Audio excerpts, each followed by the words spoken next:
30th January 2026. Place or location, Shibuya, Tokyo, UN offices. Time 1:30 p.m. Japan time. For more information, please contact the leaders of this demonstration over national platform. Plus 817065186247 or plus 81808721959.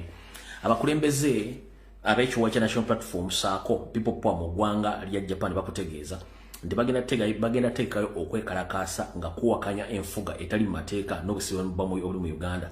Ne bagamba nti beegatteko nga batwala ekiwandiiko kyabwe ku yafeesi ennene ekwasaganya emirimu gy'ensi yonna, office ennene ekwasaganya amawanga gonna mu ggwanga erya Japan mu office mu ttabi lyayo.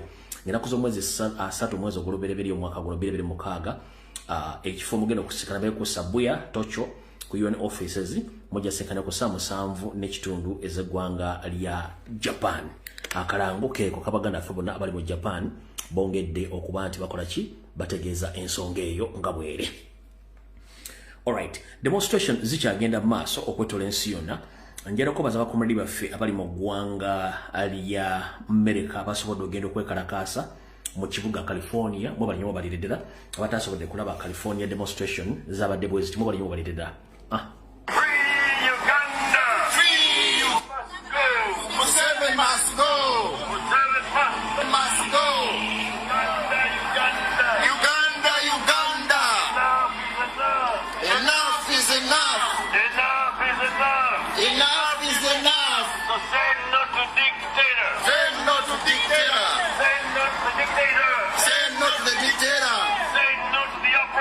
Say no to the oppression. Say no to the suffering. Say no to the suffering. Say no to the killing. Say no to the killing. Enough is enough. Enough is enough.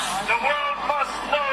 The world must know that Uganda is bleeding. Uganda is bleeding. Uganda is bleeding. Uganda is bleeding. Stop killing our people. Stop killing our people. Stop killing our people. Stop killing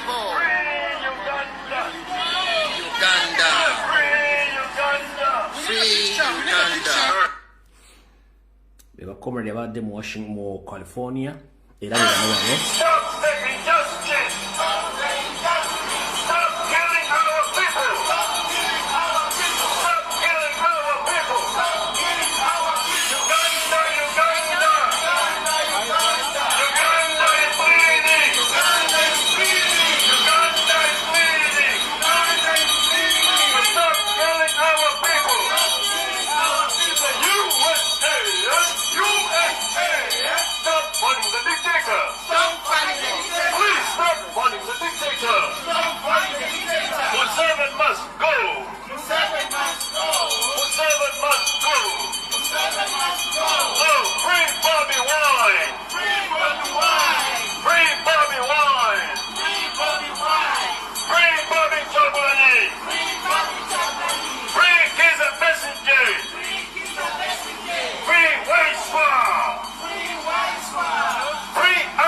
baganda baffe comrade ababadde mu California mwe bali nyo bayeddala okuba nti mwasobola oteekawo embeera nga bwe yabadde. Alright, kati maliza abantu abeekalakaasiza njagala tutwala omukisa guno n'okubakuumamu omuliro omulala. Bannayuganda mwenna okwetola ensi yonna abawulidde omulanga gwabwe nabasabye mwe bali nyo balireddala abakubidde ba centers ab'enjawulo mu ggwanga lya America abawandiisa amabaluwa abatuuseyo mu office mwe bali nyo balireddala. Nyongero bategeeza bannayuganda bali mu America tofa ku mukulembeze wa national platform oba wa chapter leader nti takoze kyakoze. Lweyalwa Munyindo lwekula wekka kwata essimu ye y'omu ngalo okubira senator wo ofuna appointment mugende munnyonnyole ebintu bino kyetwetaaga mutuuke omukulembeze ali mu ntebe ya America kati gwe bayita Donald Trump kyetwetaaga munene mbeera abantu 10 musobola ogenda okurepresentinga eggwanga lyammwe as long as nti mwogera ekintu ekituufu kye mulabako kati mwena bannayuganda bakyasigadde mbakubiriza buli masaza gonna ga America please mukuba amasimu kubira basenators bammwe mutuwala obudde kuba abamu temusobola kukola live temusobola ku demonstrating but musobola okuwandika abaluwa musobola okuapproachinga n'okuba amasimu kati ngenda basamwe bannayuganda bali mu America kikkakatako buli wa NRM ekintu kimu timukitegeera we are under occupation bali tuli mu family rule kati obanga obadde wagira NRM ngoza mbu wagira kibiina kya byabufuzi no it's not all about political party we are under occupation nga tuli mu family gye twagala okulwanyisa kati okujja byonna byonna go muganda ali mu America wagira NRM boli wufu DC sawa tusoke tulwane tujjo family ya Museveni ebyobufuzi byokwawukana tujja bibera mu mpanzo okwegatta nga tujjo Museveni kale bali mu America mu namba 7 mu kuba amasimu muwandike olwe mwakikoze basinga obungi nenjera soka bawa kino ntegezeddwako mu sources zenjawulo nti omuzungu wakulemerako naddala nnyo Omumerika n'Omungereza lwaki nti wakulemerako right now nti Omumerika olw'okuba nti ye polisi y'ensi yonna amaaso ge gali buwangi naye bw'omulemerako nnyo lwaki eriiso erimu alijja ku sayidi erina alitunuzaako ku ggwe bw'otamulemerako nnyo balina ensonga nnyingi nnyo ate nga ziri more valuable than our issue kati ngenda kusa muganda agenda gy'oli America ng'oli muna Uganda nkusaba mukole ekintu kyekimu mugende mu lumbeera office ez'enjawulo muwandike amabaluwa mukuba amasimu buli kimu abasajja bafuna attention yaffe already attention ebadde efunise ku CNN, Al Jazeera, BBC, NBS, ABC, Sky News already nga attention bali bagituwadde kati bana Uganda bali mu diaspora tulina okukola ekintu ekyo kati ngenda kusa muganda ng'omuntu yenna aliyo please ng'oli mu America mukola ekintu kyekimu abali Bungereza ndi very happy abasobodde okikola bali mu kikola please musinkale ba MPs bammwe essimu kweziri musobola okubalumba ku chambers zaabwe musobola ogenda ku office ne ku parliament ni mutesezaawo era nakyo nategedde nti mu Bungereza kyanjawulo mukko abantu bakoze ekintu ky'amaanyi nnyo okuwandikira ba MP ne ba respondinga naye nga kyebagamba kiri ekintu kimu kyebalina okugaba Uganda ti munna Uganda ali e Bungereza olina okumakinga sure nti either omuntu oyo mulemerako ku makya n'olweggulo ate nga muli mu namba y'abantu 5 ku 10 nti bw'ogenda omu oba n'omulumba omulundi lumu n'otaddayo amanya toli serious n'Abangereza bakulemerako mujjukire Bungereza erimu abayindi bangi bapatana ba Museveni mu business beyaddiza ebizimbe ng'ate ebizimbe amini yabisasula kati abangi nnyo balina ssente kyobula nti bamuterayo ekikono Bungereza obutafaayo nammwe eryo bannayuganda bemumanyi nga mulina access ku kabaka wa Bungereza Charles Sawazo n'abannayuganda bemumanyi nga mulina access ku William n'abannayuganda bemumanyi nga mulina access ku gundi ku Hare nga mulina access ku balangira n'abambejja ba Bungereza please mutuyambe mugende mukola ekintu kino pamutwali betwava dda mu bintu bino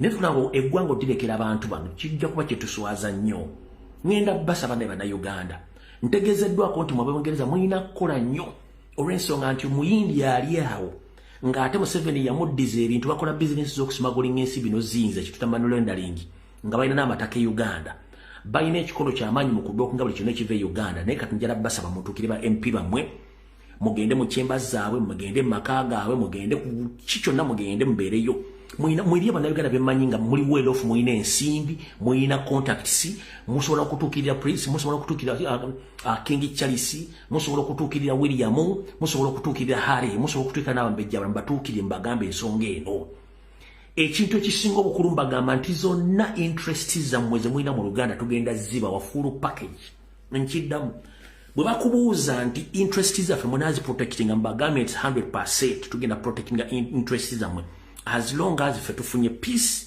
mu Uganda nga muna Uganda yeeyagala ng'ekutta abantu okuwamba abantu kuvuddewo buli ogenda mu office mukulembeze ekintu kimu nti we are going to protect your interest in Uganda nyongera kibajjukiza nti mino za Uganda ziri worth billions of dollar muganda agenda ofuna nkuwadde eccupa y'amazzi nga Museveni azikozesa azitunda ku black market agagawaza family ye agagawaza abazungu ba mafia kati njala bagamba bakubuuza interest z'abantu abo bazaagala tujja zibawa 100% as long as twejjeeko nakyemalira awo tuvudde era njagala kubaza mwonna bakikoza bali mu America abali Canada abali Bungereza abali mu Europe mu balingo balireddera okuba nti mutuukiridde embassy ba MP senate bonna mubatuukiridde naye mugende mu maaso mbagambyeko kimu nti tomuzikiza gwe atasobola kwekalakaasa genda atasobola kuwandiika kuba essimu bambi mutuyambe tubegayiridde bwe mba kimaliriza ekyo njagala genda ku security alert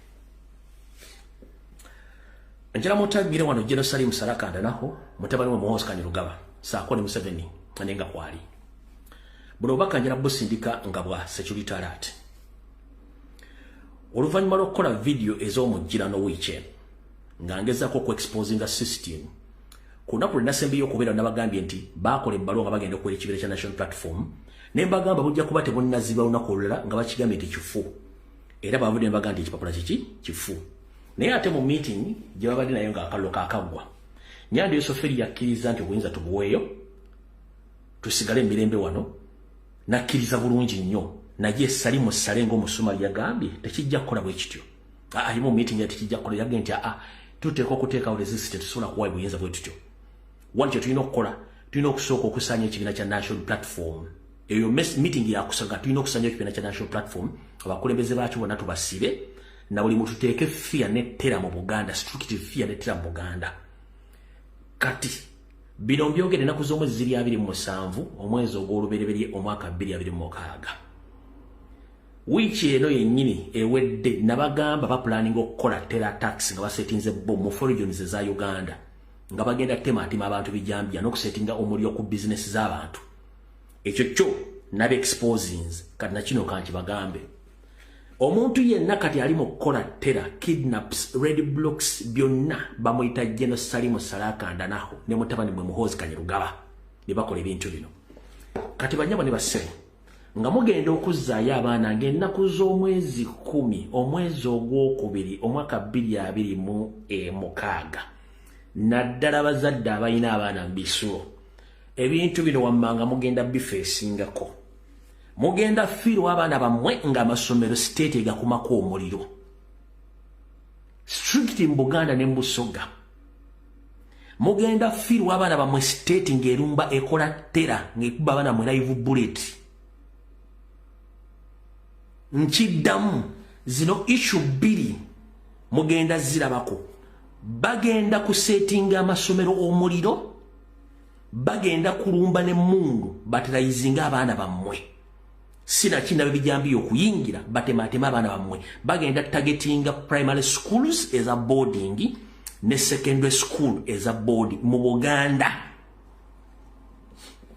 kino mu kinoting olw'ennaku z'omwezi ziri 27 mu kinoting mugenda kirabako bagenda kuma omuliro ku masomero bagenda kulumba abaana bakubira live bullet nga kino kyonna banoonya legitimacy ya kujjawo national platform okulinkinga ndi yereadinga obutabanguko mu Uganda ndi yegiridinga obutabanguko mu Uganda n'okutta abajjukira Salimu Sale bibiri nti baali bakola mu nsiko yagambye Nyandwe nga bwewandekera obuyinza mu 1980 kati ebyokuwaayo obuyinza nze sibikiriza ndekera nkole ekintu kino nga bwe nakikola mu 80 kati bwe yakikola mu 80 kyekimuli mu ngalo ze zonna deployment zemulaba red blocks biki byonna biri under the influence of Salimu Sale ne terror bagenda bakolako terror Bannayuganda bagenda bakolako terror munajjukira nti lumbuye musajja nnyo nga temukyasobola kunywa mazzi eyo security alert ngibagambye abagenda okuzzaayo abaana aba boarding ab'ebisulo naddala aba primary n'aba secondary mwesibe bbiri bagenda batemulira abaana bammwe kano mujja kazza mukage nti omusajja abyogera ejjukira okugema kusinga okuwonya eyo security alert ngibagambye buli muntu yenna abeera nga weewunzise ng'ekiwuugulu ebinaddako gono bimanya bagenda kukola terror kubanga kyonna kye baagala kuimplicatinga oba kulinkinga national platform bikola bya butujju nga bwe babiteeseteese eyo katasa Salimu Sale and General Muhoozi kanywa mugule security alert esooseredde security alert yokubiri nyongera kukujjukiza nfaayo nnyo ku bulamu bwa Bannayuganda okusinga ekintu ekirala kyonna red blocks zikyagenda mu maaso mu Uganda abantu bangi bali mu bbawamba nga bajjako amasimu gaabwe nga basanga mu bintu bekwasakanya ku nkyukakyuka ng'abawamba kiwamba abantu akyagenda mu maaso nyongera okukubiza comrade na wali mu Uganda essimu gisangule mu bintu byonna mu bijemu essimu berengere clean if possible sobola n'okukyusa profile oyo noba ng'oli safe okuwagira kusigale mu mutima ekyo nze nkigambye comrade omulala najja n'akola voice oba n'akola video nga anomba ekyo nze nkigambye kubanga mbadde ngamba abantu security alert ezibawonya nze saagala muntu afa nga asobola okuwonya muganda ngenda mu Uganda gy'oli nkusaba ekyo kikole mulongoosa amasimu gamwe currently kubanga baba bayimiriza babajjako amasimu ne bagakeberamu ne babawamba okuwamba kukyagenda mu maaso era abantu bakyabawambira ddala kubanga abantu baagala creatinga fear mu bannayuganda ndowooza waliwo ka video ke mbadde uploadinze wano aka kidnap ebaddewokko nendowooza nyinza okubasa aka uploadinze tukaleke nenga mutegedde buli kimu ekigenda mu maaso nenga okutulugunya n'okuwaba bekyagenda mu maaso mu Uganda nebyokulonda nga mulimu akavuyo bekyagenda mu maaso mu Uganda nga bw'obiraba wano.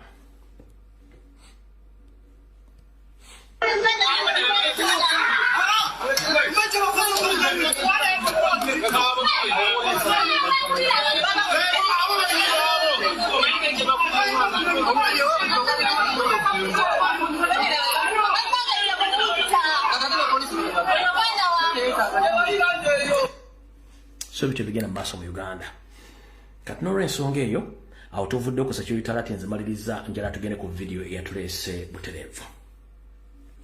Alright, Abannayuganda ngera bategeeza ekigambo kino mukitegeere waliwo bakatandise of course video etandise waliwo billions 2 ezafulumiziddwa state yazifulumiza nga billions zino 2 ziteereddwa ku radio station ku TV ku ba bloggers ku ba tiktokers ne kuba betwita ba public figures billions 2 zaafulumye zigenda kukola mulimu ki. 1 mwawulidde omusajja agantu lwaki mumuyita akasajja kubanga akimanyi gabo bugumye agawaki mumuyita akasajja kati Museveni yennyini abamuloze tabalaba nabye abadde kollo ku lunaku lwa era mutibalabiseeyo kubanga bali mu fear boke nyini bakimenti bawangula yatuuse n'okuyomba lwaki mumpita akasajja kati waba kimenti bamuyita akasajja ka video akasinga obungi mwakalabyako ka video akasinga obungi mwakalabye kano ngawoza lwaki mumpita akasajja ndyoke tugende mu maaso. You have no right to say that. Tolina muyinza na dembe kugamba nti mukusibyeko akasajja tolina lukusolwo ani awulidde enjogera eyo yemwe abatusibyeko akasajja.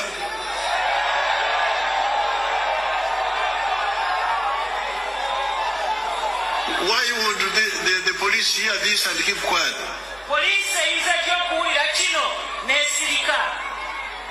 So that is reason number 1 why I think some people did not turn up. N'olwekyo eyo ensonga esooka gye tuteebereza lwaki abantu baffe abamu tebajja kulonda. Omulidde bulungi yeemanyi nti naye kasajja bw'ava mu kwamanya nti kasajja kati wulira ekiriwo. 1 Museveni anoonya ligitimase. Museveni anoonya ligitimase mu buli ngeri yonna esoboka. Mu kunoonya ligitimase billioni 2 zaafulumye nga zirina ku demoralizing ate national platform ne Robert Kyagulanyi Ssentamu.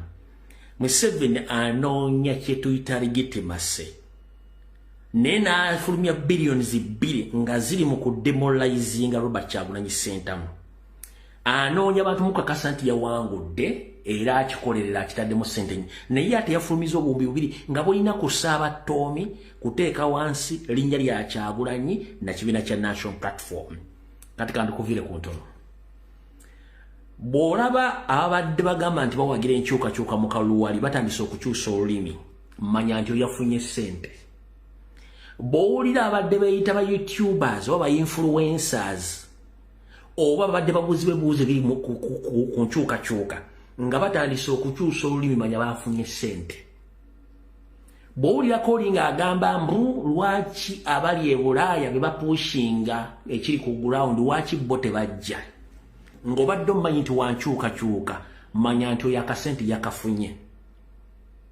boli olyaga nti Robert Kyagulanyi Ssentamu katali mu documentary party 2 akasente kafulumye boli olinga nti simero ali Robert Kyagulanyi Ssentamu tava yekwekera ki ngomanya akasente yakafunye wakitegedde bulungi nnyo abantu bangi bafunye ku billions ebbiri omuli ba YouTubers omuli ba TikTokers omuli ba public figure omuli ba namawulire waliwo akasajja mu kegendeze bakayita Siraji Rubwama aludde mawulire alinga nfubize Mengo oyo Siraji Rubwama naye mukozi wa state era Mbega ne bawulya stories zonna zakwogera Mbega embozibozi zatambuza ku kibiina kya National Platform yafunya akasente y'omu ku bo ne group endala so mbegendereze nnyo mwegendereze nnyo ba YouTube abajja okubajjako interview n'ebibozibozi byabwe bafunye sente wowulira omuntu yenna nga simanyi lwaki abali mu diaspora basindikiriza nnyo abantu okwekalakaasa lwaki bo tebajja ne beekalakaasa sente zafulumye abagambo Kyagulanyi mu documentary party 2 sente zafulumye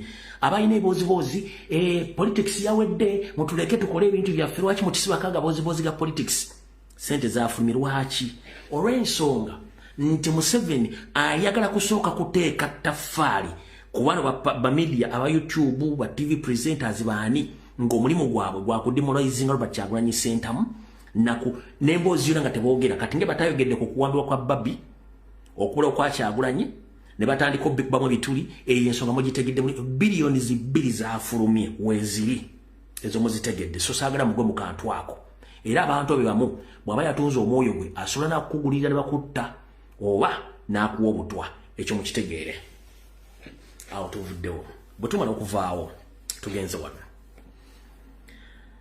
emyaka giweze ndowooza 6 nabagambako nti bannabyabufuzi abo mu Uganda balina okufa nga mulowooza nsaaga vidiyo nagikola ne Kojja Omugezi ne baga Uganda okuterera tulina okujja bannabyabufuzi abamu ne bafa kati before nga sindakola statement endala oba additional statement bannayuganda basinga obungi temanyi kye bayita politics akyabamye okutegeera lwaki naddala nga tuli mu revolution mulimu system ate akulekera nawe tomulekera abawoleza Museveni essaawa zino nga baagala legitimacy yeebeerewo buli lw'osanga omuntu ng'owangane ku kyalo ng'ayogera ebibuuzo bitagatta ku struggle oba ebitabuusa bantu ng'avuma enkyukakyuka bavuma omukulembeze waffe oba omukozesa akyawo abantu bano bwe mutabakangamu oba bateekako ntiisa tebagenda kulekeraawo kubanga bo basasula kukola ekyo mbamanyi bulungi nnyo mumanyi ba YouTuber gye basula mumanyi ba TikToker gye basula aboogera agaboozi agatakwatagana abakeera okuvuma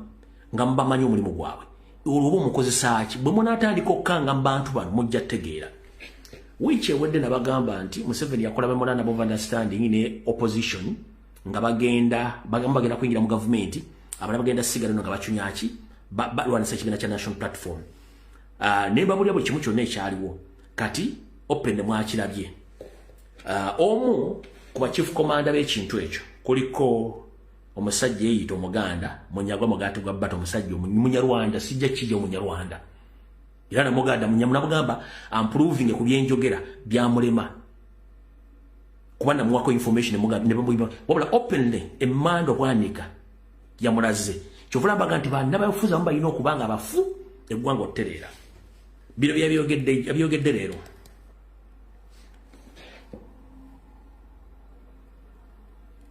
byabiyogedde leero soko olire Museveni tumukolera natatuwayo wadde omubaka omu kuba tulisigera bigiro yali baddeki saba wandi singa amanyi bakoze Geno Bigirwa singa amanyi kye bakoze tandika of Bali County nawadde ne Bale nga omutano Muhammad Kwiri parrot staffing intimidation singa amanyi batukoze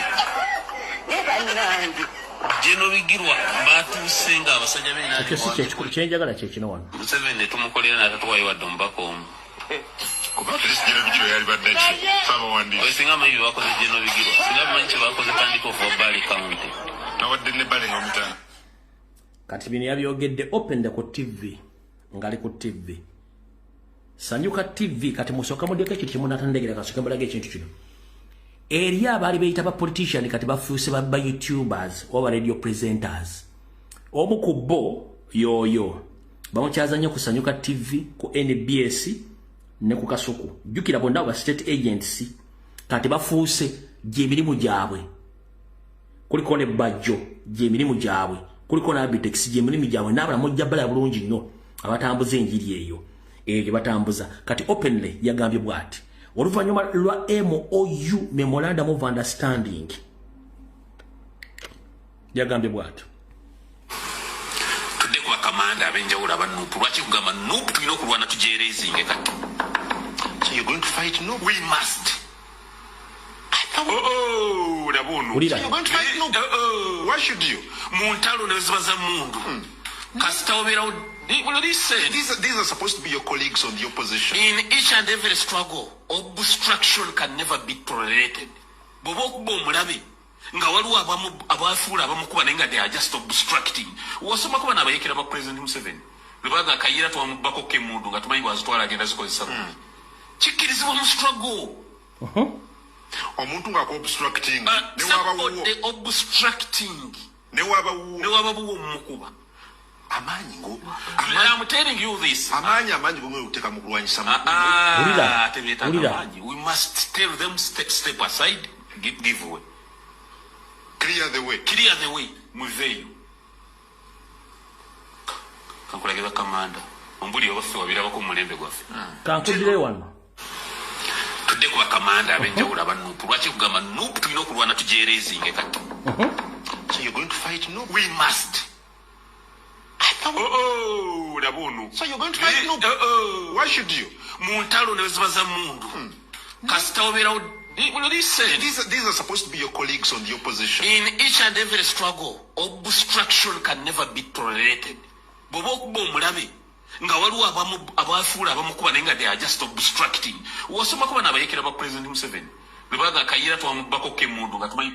alright ekirungi nzize mbalabula ku bantu bano Museveni yali yazimba fake opposition ye mu bantu ngaawo abo bakyali bassa abantu bangi nnyo akugambye nti we must erase and whoever obstruct their way is going to be erased nakugamba national platform must be erased. That is Mugati gwa Bata Munyagwa, the Muganda name eresoko oli baganda manya nagamba nti NUP must be erased. Whoever obstruct their move is going to be erased. Nabagamba mu myaka mukaaga ne bagamba nti banabya ofuzi mu Uganda okutera banabya ofuzi amayina okufa. So such idiots baba ino okuvaawo ng'oyo kubanga ayina ekibiina ekikye yavadda mu FDC n'agenda mu gotuwaaka simanyi wokutuwaaka simanyi siripu tu siripu byonna n'abibeeramu kati ekizibu kye yalaba nti NUP kye ekizibu kye ekyokujjako Museveni. One, recently mu kalulu kano bamuwa ssente okujja okuparticipatinga bamuwa ssente n'amalanga n'ennyina kennyini amutunze n'ekitaba wa milioni 10 taata n'atwala 5 n'ennyina we n'atwala 5 sente bazisigaza kati bamusindise commission ya kwolona kibiina kya National Platform nakola mirimu egyo n'abala bangi nnyo. So njala bagamba ekigambo muna Uganda okujjako ng'onyiize such people balina okuva mu kkubo nga ibwagamba tulina okuva mu kkubo such people balina okuva mu kkubo kubanga nabo tebakyayina mirimu ono mbuuzi omulimu gwakola teguliiwo kukeera ku TV ku radio kwogera mafuuko ekibiina kya National Platform na Kyagulanyi naye ng'oyagala mubuuza okolera ntasobola mukunyonyola naye nga tebava mu State House yafuna ne ssente gwe mbuuze bwagati National Platform is an obstacle to their mission. Yakubala lezimeka mu Uganda yafuna obulubumeka timu yonna ebadde yesimba ku Museveni ng'ojjeko lwa Kyagulanyi Ssentamu bonna badde ba agenti be era mu temwewuunya nga ekkololo bwe tuba tetumuggyeko gino emyezi gino ng'ono Mugati gwa Bata gyali Kasibante gyali kiri ekisajja ekyetaba mu kutta Dr. Kiyingi Kifulanka Bulira nga nabo gye bali nga bakoze nga abantu bagenda okuligimatizinga system ya Museveni nga bo bennyini bwe bali kubanga bali mu kufuna ssente. Omulala ye Kagege Nsereko yagamba politics amuvuddemu wabula ali mu kulobinga kifo either ali kulobinga kibwa minister oba yagala kulobinga kifo mu parliament ekinene mwezi office oba yagala kulobinga bwa ambassador oba ekifo kyonna mu government y'omukubbo kati bonna babalirizinze bali mu kukola mirimu gya kudemoralizinga kibiina kya National Platform naye tubagamba okulonda kwawedde era twawangudde ne mutubba akalulu si bwe kiri kati politics tannaggwa in fact struggle etandika butandisi kati tugenda kufaafaagana nammwe ne mukama wa nyinya mmwe Nnyando Yosoferi and this time around tugera kubera serious nnyo buli muntu yenna afuuka omuziziko mu kujjako Museveni ojja gendera muziziko ogwo ekirungi amakaga mwe tugamanyi abaana bamwe tubamanyi bye mukola tubimanyi na buli kimu tukimanyi tetugenda kuleka ggwanga kugenda mu mikono gy'abagwagwa n'abalowooza nti ensi waliwo opposition nga teriiwo ng'ate mulwanyisa opposition entuufu eriwo okitegeera gw'obanga olina Kyagulanyi kyakola tekimala waki tokola kikyo olina ekibiina ekyo kikozesa ky'olina okukola okujjako Museveni muyina ssente waki temukola ekisinga ku Kyagulanyi ne muleka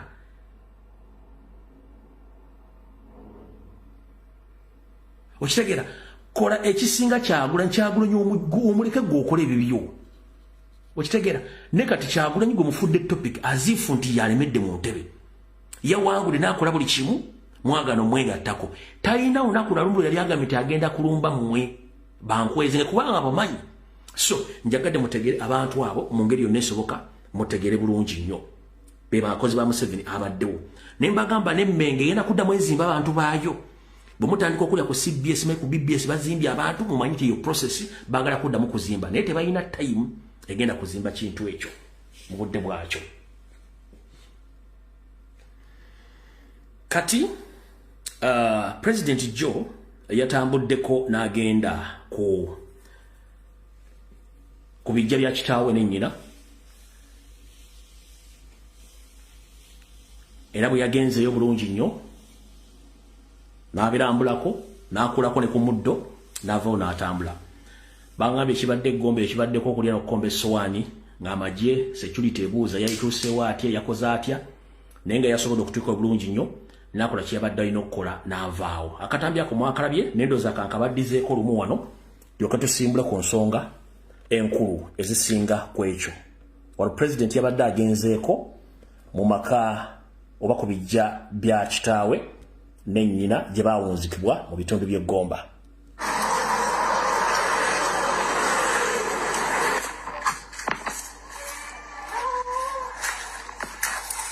Today is the 25th of January 2025 and I'm in our home in Gomba. Just came to say hello to my living mother, my sister, and to say hello to Mama in heaven and Papa and all my family members, and to also get some love from home. Yeah, another day of hiding, another day of injustice. As you all know, the police has always come out to give a statement on anything, but since the raid on my house, the first, the second, and the third one where my wife was assaulted, the police has not said anything. As I've always said, that in a country under family rule, the ruling family is always above the law and everybody else, a worker, an employee. The police cannot say a thing. The Human Rights Commission, you saw them going to my house to pay my wife a visit, apparently. And then after the raid and the assault on my wife and all, the criminality that was done at my house, nothing has happened. Well, that's where we are. As you see, the day before my wife was attacked, the interreligious community was at my house and, spoke to my wife. I'm yet to hear their statement on what happened. But all in all, the task is on us Ugandans to free ourselves. I'm doing what I can do. I'm visiting various leaders across the country. Of course, under scrutiny, under fear, under high risk. But I'm doing what I have to do to reach out to you and charge you and tell you that you can also play your part, either singularly or in a group. But we can change our country, all of us. Thank you. People power, our power. Keep fighting, keep resisting. Uganda will be free. Kati lwali tuliawo nezireeta omwogezi wa amaje omukulu Chris Magezi. Chris Magezi statement gyakoze teyawukanako na ya Pregnant Eyes police spokesman Lutumwa Kichoke. Chris Magezi statement gyakoze automatically kwatagana ne ya Pregnant Eyes gentleman Lutumwa Kichoke maaso gali luto. Bwati wayogedde Chris Magezi agambye bwati. Kyagulanyi ye mwenyini nzize ndabanga posisiza akola abadde atambula mu biseera bino wona wayagala kuba bamala kampeyini abadde mu makage ne bwengebeddeko ku makya luno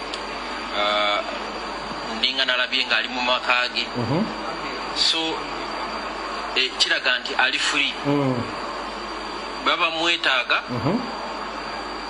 bamanyi omusanga police in this case naye nga ffe nga UPDF tetulina kiki kyamaanyi kyetumunoonyezaako ku ssaawa zino bwe kiba tukirina tuba tujja kubabuulira bannayuganda era bwe tuba twagala omuntu tekitwalira biseera kufuna omuntu oyo naddala waba ali mu ggwanga lyaffe obuyinza tubulina tusobola kunoonya ne tukufuna. Kati mukulu Magezi ogambe Kyagulanyi ali makage era postinga yasembera postinga nga ali makage tuli basiimu era tuli basiimu nnyo olw'ebigambo byo nenga bulijjo mwe muli bakagwa ensonyi temwogera nko kigambo ne kituukirira wabula mwogera kwogera kwerabisa nti ekituufu temulina security. Ogambye nti Kyagulanyi tebamunoonya omuntu yandibadde ayagala okubuuza gw'otanoonya mukama wo Muhoozi yatuuka atyo sindika amagye ne gagenda gayingira amakage ne gamenyamenya enju n'omukazi ne gamutuusaako ebisago agatamunoonya. Era Chris Magezi omuntu yandikubuuzizza lwaki amakage tebakkiriza muntu yenna kugendayo ng'ettaka lirona gye litandikira ne gye liyita waliyo amagye gataddeyo enkambi. Chris Magezi njalonziremu ekibuuzo kimu. Amaka ga Kyagulanyi gali ku eka 10 n'omusobyo gonna mulimu amagye gataddewo n'enkambi mufuko omwo mupamo omwo muli mu kubba emmere z'abantu abantu mubamazeeko emirembe muli mu kuleepinga abaana ku kyalo. Kati bw'ogamba nti Kyagulanyi ne makage nga mwamenya buli kimu n'omukazi ne mulumba ne mukolako ebyensonyi ne mutuuka n'ennyumba yo gisaanyaawo ne mugenda mu maaso ku makage gennyini mwali mu 2 mwapulantingayo ebintu 2 mpulantinzeyo emmundu ensimbi n'ebyambalo. Kati ogamba otyo omusajja nti ali mu makage mmanyigyali era temunoonya. Chris Magezi ebiseera bisinga bagamba nti alina obuyinza asajja latanga eggala essajja bwe bumuvaako ate watu neyeefundikira nga Nasri nkiddemu. Alina obuyinza asajja latanga eggala essajja bwe bumala okumuvaako ate watu neyeefundikira nga engalo ya Nasri. Essaawa zino mulina obuyinza obw'emmundu obudde bugenda tuuka nga wattu temukyalina wadde otwanyi ng'ate ozingidde mu mukira nga tosobola dde okwogera ekigambo n'ekimu ng'osirise. Omuntu yandiyagadde okubuuza lwaki abagenda okulamukya abagenda mu maka ga Kyagulanyi mbagaana kubanga mukimanyi munoonya ye ffe ebyaffe bya Museveni omulumba twasooka kumanya Museveni yaani. Museveni ye muntu akulowoozesa nti buli kimu kiri okke era abasinga obungi bagudde mu katego ke. Mwe babasindise mugende Kyagulanyi teryamunoonya kubanga ye yenkola gye mbadde mukozesa okuva mu 8 mpaka olwaleero.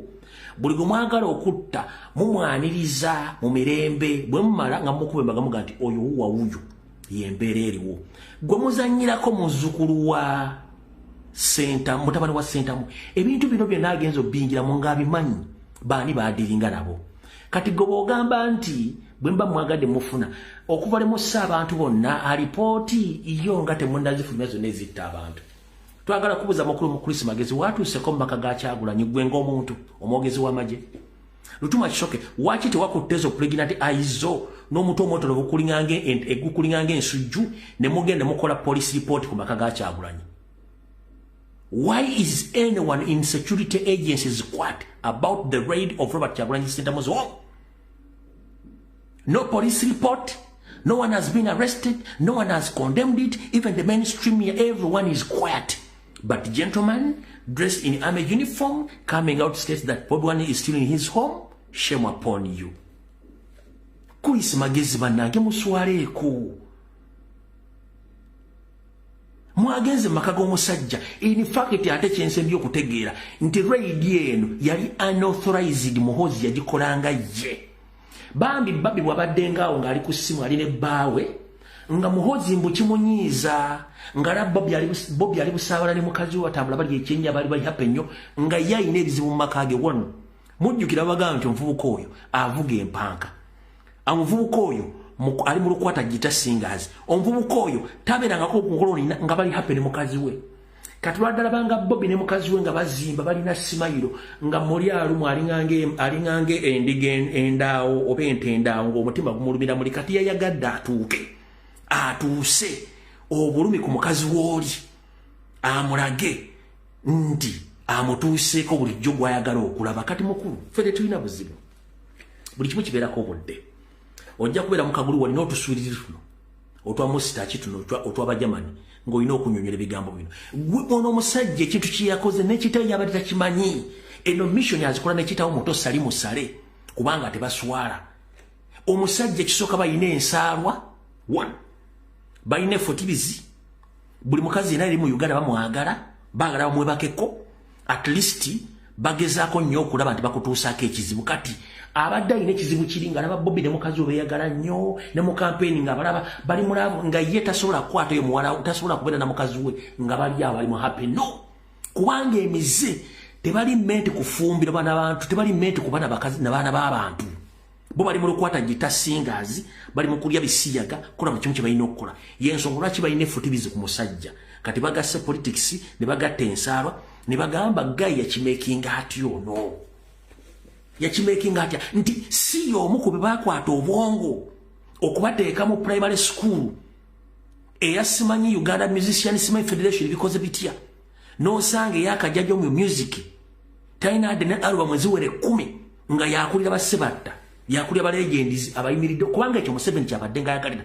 control people divide them control them obafuni omuntu asobola okubategeerera kati yembera katola okuba nti ono yali self made nga yekoze n'akola buli kimu kati kyekisinga obbaluma awo tetugenda kulwawo njagadde bategeeza funny enough in the country where you say that there is a peace assigned to the president Muhoozi Kainerugaba who claimed that he once will become the president of Uganda you invade someone's home you attack his family and you came out that you can't do anything concerning torturing women. We have all the evidence that even your wife, you torture her. Even your side chicks, you torture them. So we know exactly what you do. You go on raping women across the country, in big hotels and other areas of the country. We know your behaviors. But unfortunately, AMEC spokesperson Chris Magezi, police spokesperson Lutuma Choke.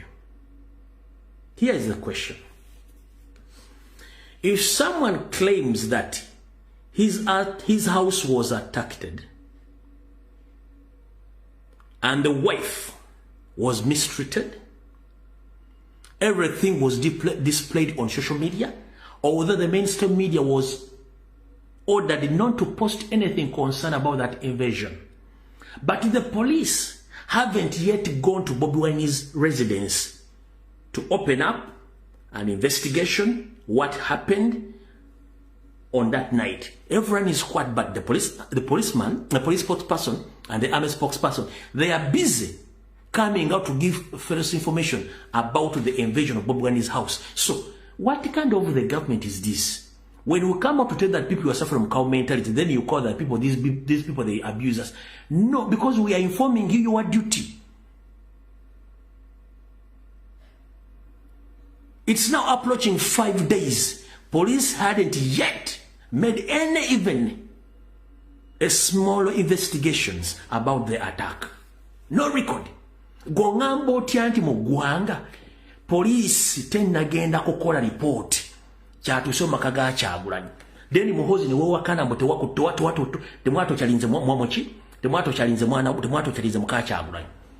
Nga ne mu closed meeting bwe mwaso okukulumba wansi nga babi wali aba mission ya mwagenda mbisenge kunoonya baana gye baali nga intero gye nafunye okusinzira ku bantu abo 1 baba kusangayo baana balenzi bali bagenda basiyaga nga ate bali recordings baba kusangayo baana bawala bali bagenda be bakakola live baba recording obutambi kile kitu Museveni akikola nnyo okurecording aba victim era abantu bangi nnyo bayinako obutambi nga amaze bakola ebikolwa bya Sodoma ne Gomora n'okulepinga abakazi. Kati mwe baboy njagala babuulira Museveni ne family jala babuulira ojja sanga omuntu nga yitayagala kumanya nti mwamu recordings mutiisa tisagenti gundi bute oba mukazi agenti bute olaba nabona bera kuno ne bato obutambi bwa weerere aba yafuda bayakoze iki aba yafuda yakoze iki mwe mission ya mwe yali akusanga abaana kyovula ndi bato kababuuza abaana bali ludda wa abasinga obungi eno igwante mwako tewunyi babuuza abaana bali ludda wa ne bagenda ngisenge waggulu mission entufu yali yakwata abaana balenzi basiyaga n'abola biba ku kifuba nga bali recordings obutambi babagamba obutambi tubulina mugenda kukola ki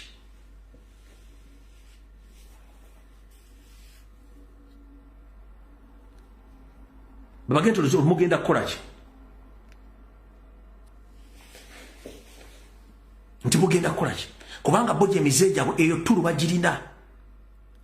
bagirina eyo kwata omuntu wa recordinga obutambi bamala mu recordinga obutambi babuteekaawo ng'akanyeebwa nti ogenda kukola kino oba togenda kukola kino tubute kubanga naluli tuba tukimenti ba edi mutwe bonna babakolako ebikolo by'ebyo video bazirina n'abaana bavanga makomera ba recording anga obutambi obwo video bazirina kyovula nti bano abantu bo tebeetaaga kwesembereza emizeeyi gyabwe so kati awo tuvuddewo bwe tuvaawo bannayuganda waliwo munnamawulire eyali abaddeko wano ng'akola mu Uganda wabula n'afubutulwa n'agenda nadda ewaabwe munnamawulire oyo bamuyita Charles Onyango Obo yakolanga ne bakabushenga yakolanga ne ba Andrew Mwenda yakolanga ne ba Fono Pondo n'abala baberanga nnyo ku Capital Ganga programu ezabiranga ez'ebyobufuzi olw'omukaaga mpozi n'olw'Essande Charles Onyango Obo mbasira bidayinza okuba yakolako ko monitor oba bidayinza okuba yakolako mu television wabula bamugoba ne bamulemesa nadda ewaabwe wabula yakoze tweet ku mukutu gwe ogwa Twitter n'ayogera ensonga 18 lwaki omugenzi Obote yajjako gavumenti lwaki omugenzi Amin yajjako Obote ku buyinza tweet eno yagikoze ng'agisindikira amagye ga UPDF ne bannayuganda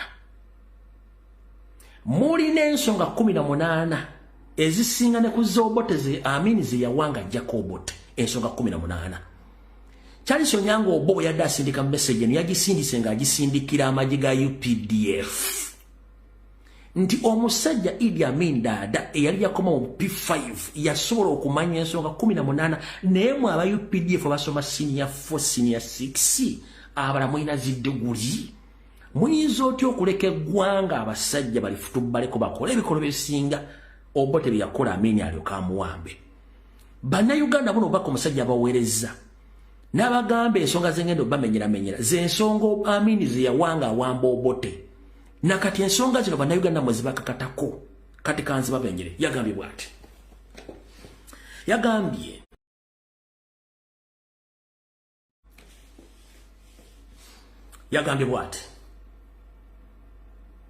yagambye I had forgotten this munasonyi wabadde atawanya akuba ku simu ino musonyi mwedda chekeze ziiseewo yagambye bw'ati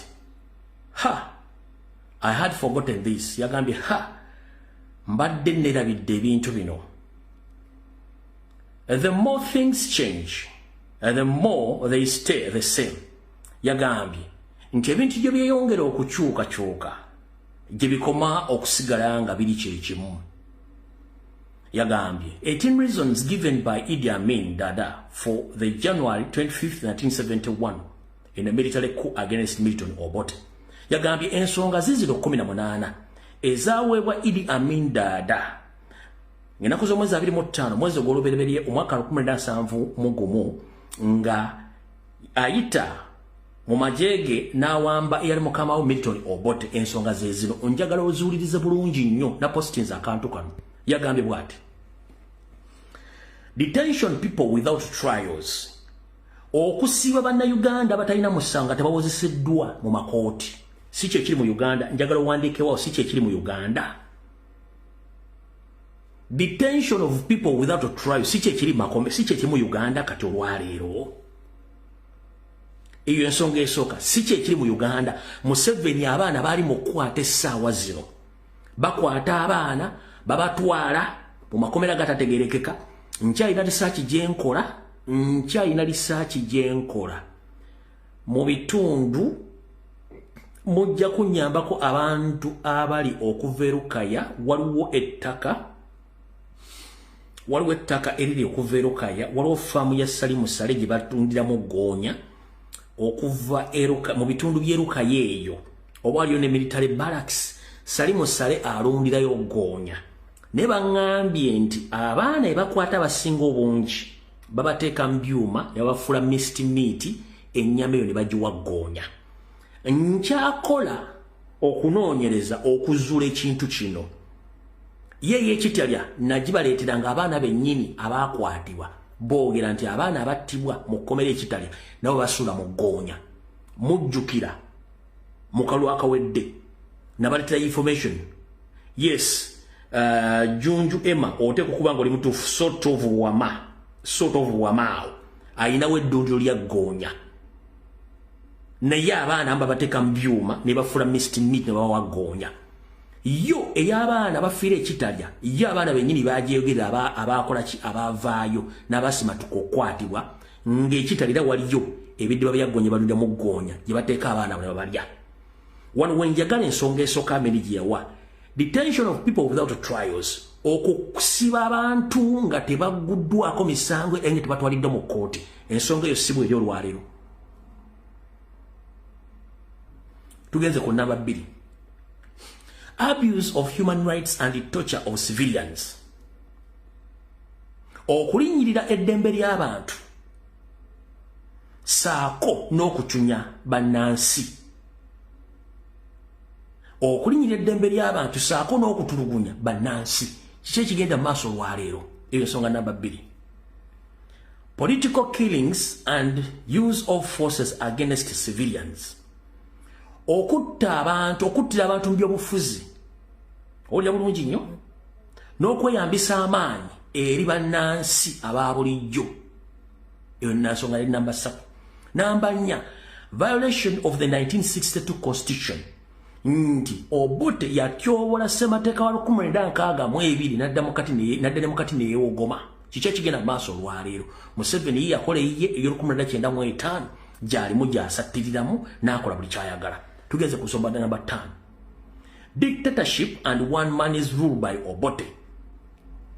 Obwannakyemalira n'okufuga nga ye omuntu omu nga buli kimu akyagala nga yekikole nga ye. Dictatorship and one man ruled by Obote. Obwannakyemalira n'obw'omuntu omu okufuga eggwanga odifutu balako Obote kye yali akola. Amin kye yamugamba oba okusinziza osango yasiira kumugoba. Corruption in government, obuli bw'enguzi obwakulanga ejjere mu gavumenti y'Obote kyekigenda mu maaso mu gavumenti ya Museveni olwaleero. Ensonga y'omusaba giyita tribalism and nepotism in public services. Okusosola mu mawanga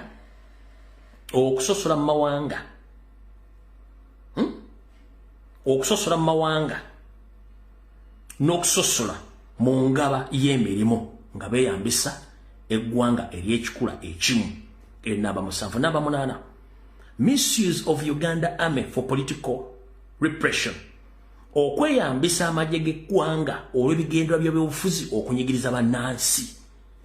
Amagye ga UPDF n'amagwira geeyambisiddwa mu kalulu kano okuba abantu embooko, okubawamba, okubatulugunya mu kalulu kano akawedde n'akali bwe kati bwe kaali. Ensonga tugenze kuya 8 yeetubaddeko. Misuse of Uganda Army for political repression. Bwe kiri kati olwaleero. Ensonga endala. Marginalization of some regions and ethnic groups. Nakugamba nti ebitundu by'eggwanga byonna babifuula kyakuzannyirako. Babifuulira ddala tebikyalina mugaso nnyo. Era n'ebitundu ebirala ne bagezaako binyigiriza nga basinziira kwa gye bava n'ebitundu gye basibukira ddala nga bo bakulakulanya ebitundu ebwabwe gye basibuka. Yensonga namba 10. Yensonga namba 9. Ensonga namba 10.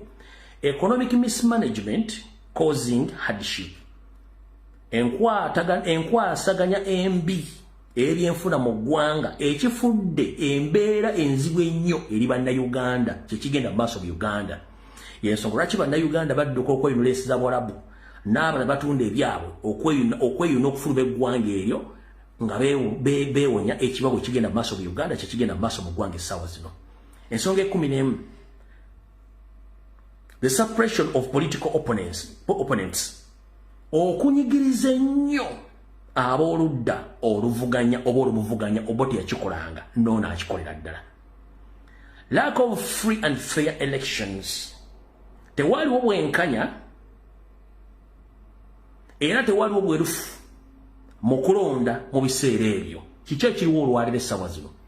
Ng'akalulu akasembyeyo ke twogera essaawa zino aka local government from LC3 bakansalazi ne bachairman konna amagye poliisi bakubya abantu emiggo olubabulese babutiikinze in favor of NRM kulinga okutali kulonda era kikigenda mu maaso. Namba 13. Threats to the senior army officers including Idi Amin Dada himself. Okutiisibwa eri bannamagye abakulu ku madaala muno mwalina Idi Amin Dada yennyini Museveni Obote yamutiisatiisa. Wetwogerera olwaleero singa mumanyi ab'amadaala amanene abali mu Mabuusu, Katabi, abali Embuya, abali Ebombo, abali mu Gaddafi military barracks, abali Kasijjagirwa, abanene abali mu magye abali ku Seemwayi mu basement wansi, ab'amagye abali ku madaala amanene nga Muhoozi abataddeyo ne kitaawe Salim Said Museveni mwandibadde temwewuunya lwaki ensi etambula bweti. Byonna Amin yabyogerako ng'atwala Obote era kati bye biriwo olwaleero. Ensonga 14. Favorism within army causing divisions. Favorism within army causing divisions. Favorism kwe kubanga okususuuta abantu abamu magye. Kino kyaleetera amagye okweyawulamu era bwe kiri olwaleero nti mu magye ga UPDF essaawa zino Museveni yakola ejje liri erya Special Forces Unit erya SFC ne mu magye gennyini aga bulijjo aga UPDF mulimu okususuuta n'okusooloobya abo abagwa mu famire ya Museveni okusinga abalaba Nansi abakoledde ejjere emyaka mingi. Kino kireese enjawukana mu magye. Kiki ekiri olwaleero? Breakdown of law and order. Okumenya amateeka n'ebiragiro kugenda mu maaso mu Uganda. Ensonga 16. Disregard of traditional institutions including kingdoms. Okuyisa olugaayu n'okumenya obwakabaka obwali busangibwa mu Uganda. Nakino Museveni yakikoze bulungi nnyo. Okuyisa olugaayu, okumenya obwakabaka bwonna obuli mu Uganda. Ensonga ya 17. Foreign interference in Uganda international affairs or in Uganda internal affairs. Foreign interference in Uganda's internal affairs. Nti abagwira bangi beeyingiza nnyo mu nsonga za Uganda ez'omunda. Bwe twogerera essaazi ly'eggwanga lya Uganda, ensonga zaayo zirimu abayindi. Olwaliro ensonga za bannayuganda zirimu Abachina. Ensonga za Uganda zirimu abalasa. Ensonga za Uganda zirimu bannakenya. Ensonga za Uganda zirimu abatanzania. Ensonga za Uganda zirimu abasudan, zirimu abaethiopia, zirimu abasomali, zirimu abaeritrea. N'amenya ki n'aleka ki nga n'abanyarwanda kennyini abatubaddeko bali mu magye bakola buli kimu ekyetaagisa okukola nga bw'okiwulira.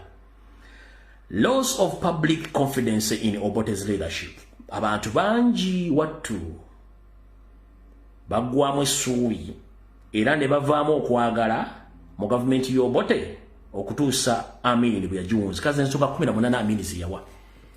Zino ensonga z'emmenye zaawukanako n'ebiriwo olwaleero. Kati gwali agawumbidde kikyolowooza.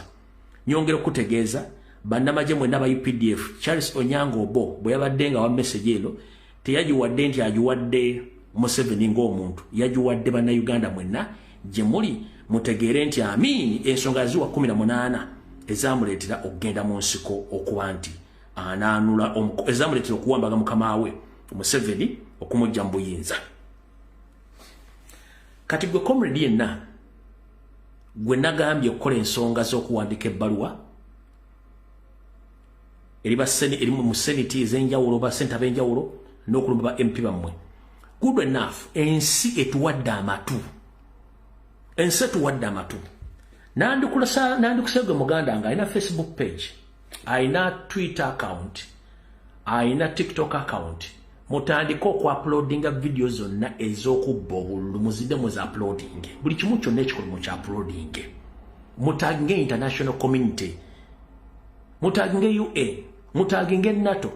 Mutaginge International Criminal Court. Mutaginge US Parliament. UK Parliament. European Parliament. Buli kimu kya uploading essaawa zino. Nabagambye musoke mwensonyi ba MP. Mwensonyi ba politician tebalina makulu. Bakomre tebalina makulu abasajja abo. Kubanga already system 7 yagicompromisinga. Nabagambye mutaginga abantu bamukula ebintu bino mu uploading videos ez'obubbi bw'obululu. Internet bagitadde musobola okuuploadinga video zino. Good enough. Ne international lawyer gotubatuga nti yasirika byale byamugyeyo omukulu Robert Amsterdam Museveni byakoze byamugyeyo. Jukira nti ono kafulu mu kuwa misango egi ku international level ate lobbyist bwabanga lobbyist Robert Amsterdam yavuddeyo kwogera ensonga kati ate gwe nakimbugwe Mugisha Kakande Amoti apulya dyeri okola kyokusituka banga international non-recognized lawyer avuddeyo nga ayingidde mu nsonga za struggle kati gwe atagenda kuwandika bbaluwa atagenda kwenyigira mu kino bw'oyagala ki kamukuzanyireko just one ngenda muzanyireko eddakiika 5 kyenjagala osooka owulire olyoka otegere ky'olina okukola ng'obudde bukyale. Oyo gwe bayita Robert Amsterdam lawyer wa Robert Kyagulanyi Ssentamu ng'ali ku international level ate nga lobbyist byebigo byayogedde. Uganda is a thugocracy. There is nothing, there's no word for what's going on in Uganda today other than a disgrace. And it's a barefaced thugocracy that the United States and every civilized nation should condemn. And Bobby Wine's safety after having won that election should be paramount in the minds of foreigners, especially foreign donors or those countries that work with Uganda. In Uganda, the government said the internet shutdown was necessary to prevent misinformation and people using it to abuse and undermine the territorial integrity of Uganda and to protect life and property. And that it was necessary for the government mandated by the constitution to protect people and to maintain law and order. You are shaking your head. Why so? It's a joke. I mean, the people who are lighting the fires work for the government. There is no law and order in Museveni's Uganda unless you support Museveni. He defines a citizen as those who work for him. He has no idea of what an actual citizen inside Uganda is if they don't agree with him. These are the ravings of a man who's been in power for 40 years and who's just absolutely attempting to develop a dynasty and pass it on to his kid without any deference to the people of Uganda. Why do you think there seemed to be a plan for the son of the president to come? You mentioned dynasty here. Do you think that is the plan in Uganda? Well, do you think this son of the president actually qualifies as a general? Are you kidding me? With his statements made in the last week, he'd have been kicked out of any real army in the world. Closing the internet for property rights. Come on. Closing the internet is a violation of all the international treaties that Uganda and Tanzania have signed. It makes them no better than Iran. It puts them right up there with Iran and North Korea and all those other countries that are shameful murderers of their own people. That's what we're seeing in Africa. We are seeing the return of Idi Amin's type of government. That's what we're seeing. And it is incredible to me that anyone in Uganda watching what's going on today, or for that matter in Tanzania what's going on to me, can be anything other than critical of the governments who deploy tools and resources that are contrary to every international treaty in order to shut down the voice of the people. Well, your law firm, AP Partners, came out with a press release a few moments ago calling on the international community to ensure Bobby Wine's protection. But some of his critics are saying that it's neither here nor there, and it's calculated to tarnish the image of Uganda, both locally and internationally. Well, you know, it's kind of funny. I don't need to tarnish Uganda's image. They do it for themselves, and very well. Just look at the statements that have been made by Museveni's son. I mean, just take a look at what he said, and I can quote this purported general. If he doesn't surrender to the police, we will treat him as a rebel and handle him accordingly.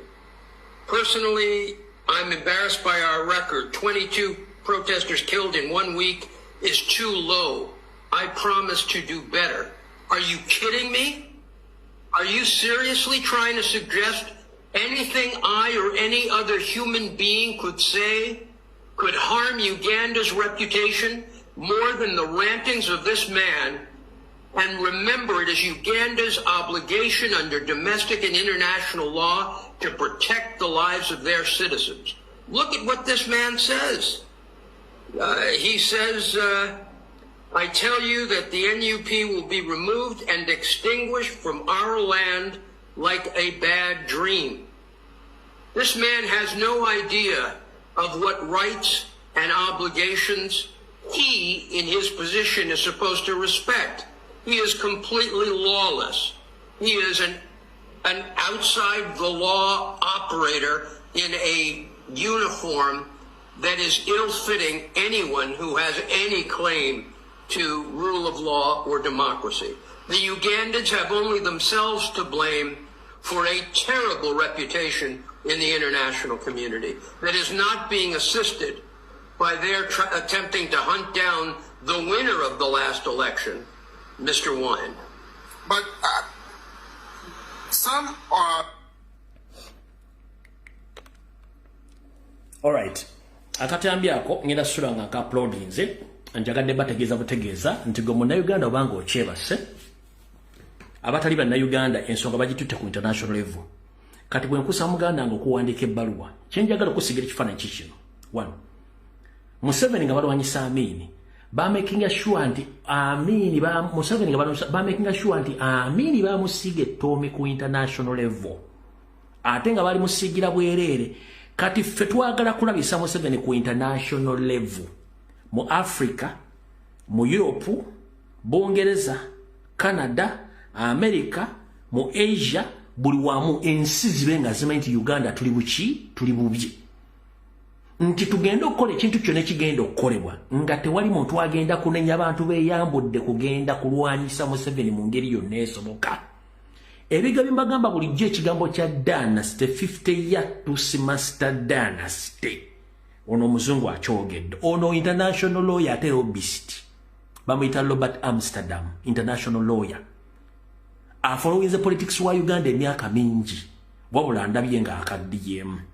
Manyi baba zungu olw'omula emyaka 5 bwegiti ng'ayiisa amadinisa olw'embeera zaabwe. Nenga ayinza okuba bwe batyo bakaddi wamangu nenga kati yakaddi kati gomvubuka ali eyo ensi yo bagitwala bakoziza mbiboozi ebyekisiru bulikuba bakuwa emitwalo 10 kakadde osiru waleese ogiteeka lwaki bakusasula ssente so mutegedde mbage bande muwandika amabaluwa mukole biki mulina okukola buli kimu. Kati olwaleero njala kuyita wano mukulu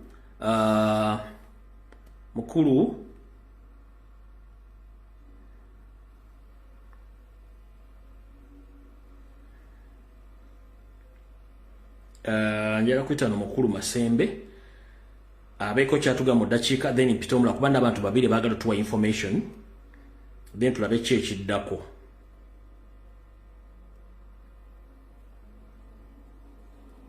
Bulidde 1 minute.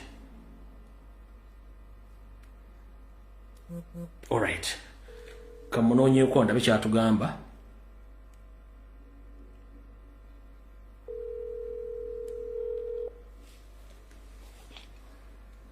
Sebo nkulamusizaako. Wansabye kuwa eddakiika 15 obeka ensonga z'oga bannayuganda kuba n'omulala ku layini alindiridde akazindalo kaako bannayuganda babuulire tugende mu maaso. Osobola okukozesa eddakiika 2 mu bwangu bwazo. Kale sebo.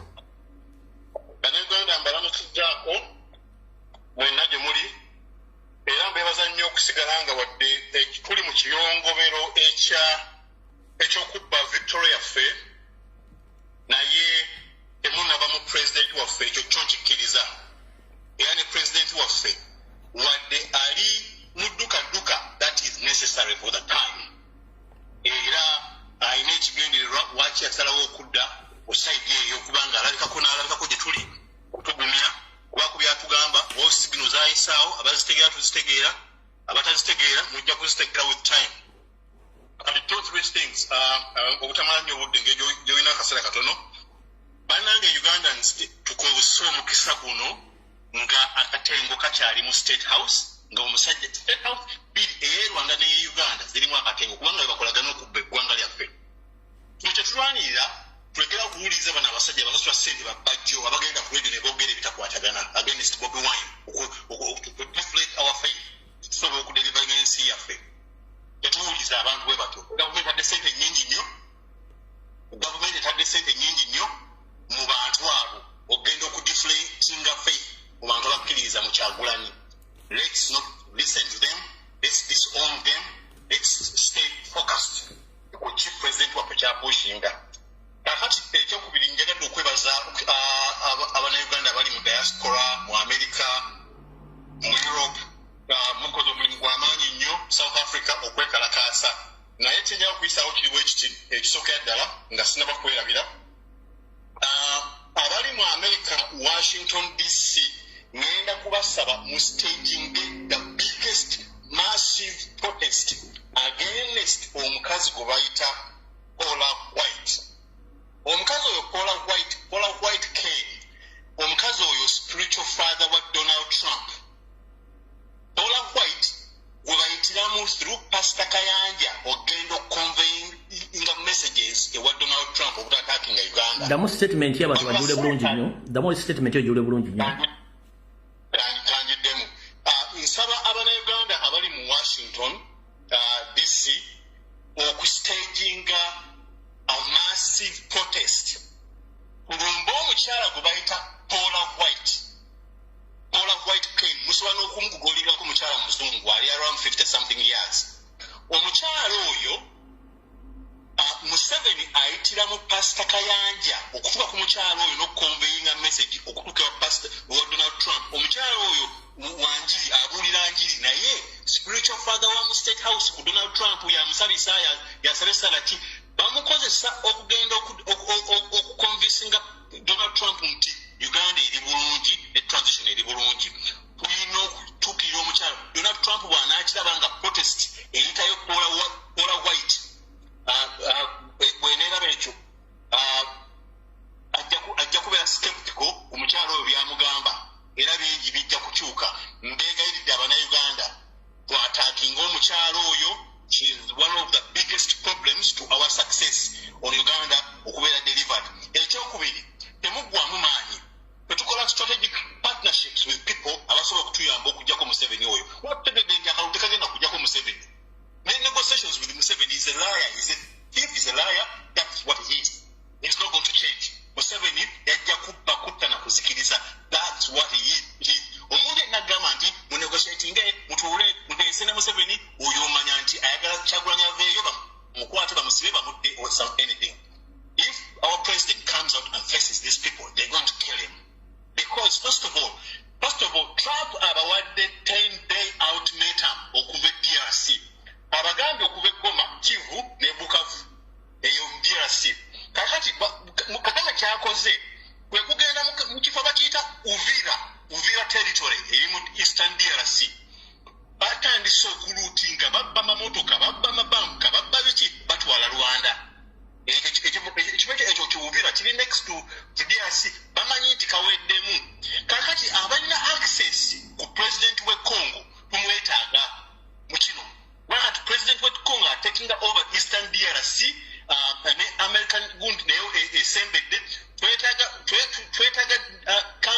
ejjira okumpi egenda okutuyamba okusecuringa our victory from this man Museveni, except Kenya. Kubanga Ruto naye byakola Kenya bintu bya Museveni. Nono omukyala we Tanzania, we cannot trust those two. Okay? So, Abannayuganda tumanyi muli mu bifo bya njawulo bingi, buli omu akola ekyakola waali, naye oliba omulaba ng'agenzi mu pushing up White House or any other corridors of power. It is okay. You also go and do what you can do. Don't operate on assumptions that all the children will go get Nida. Naenga Muchimanenti Congo to Jetaga as a strategic partner, also locally in Uganda.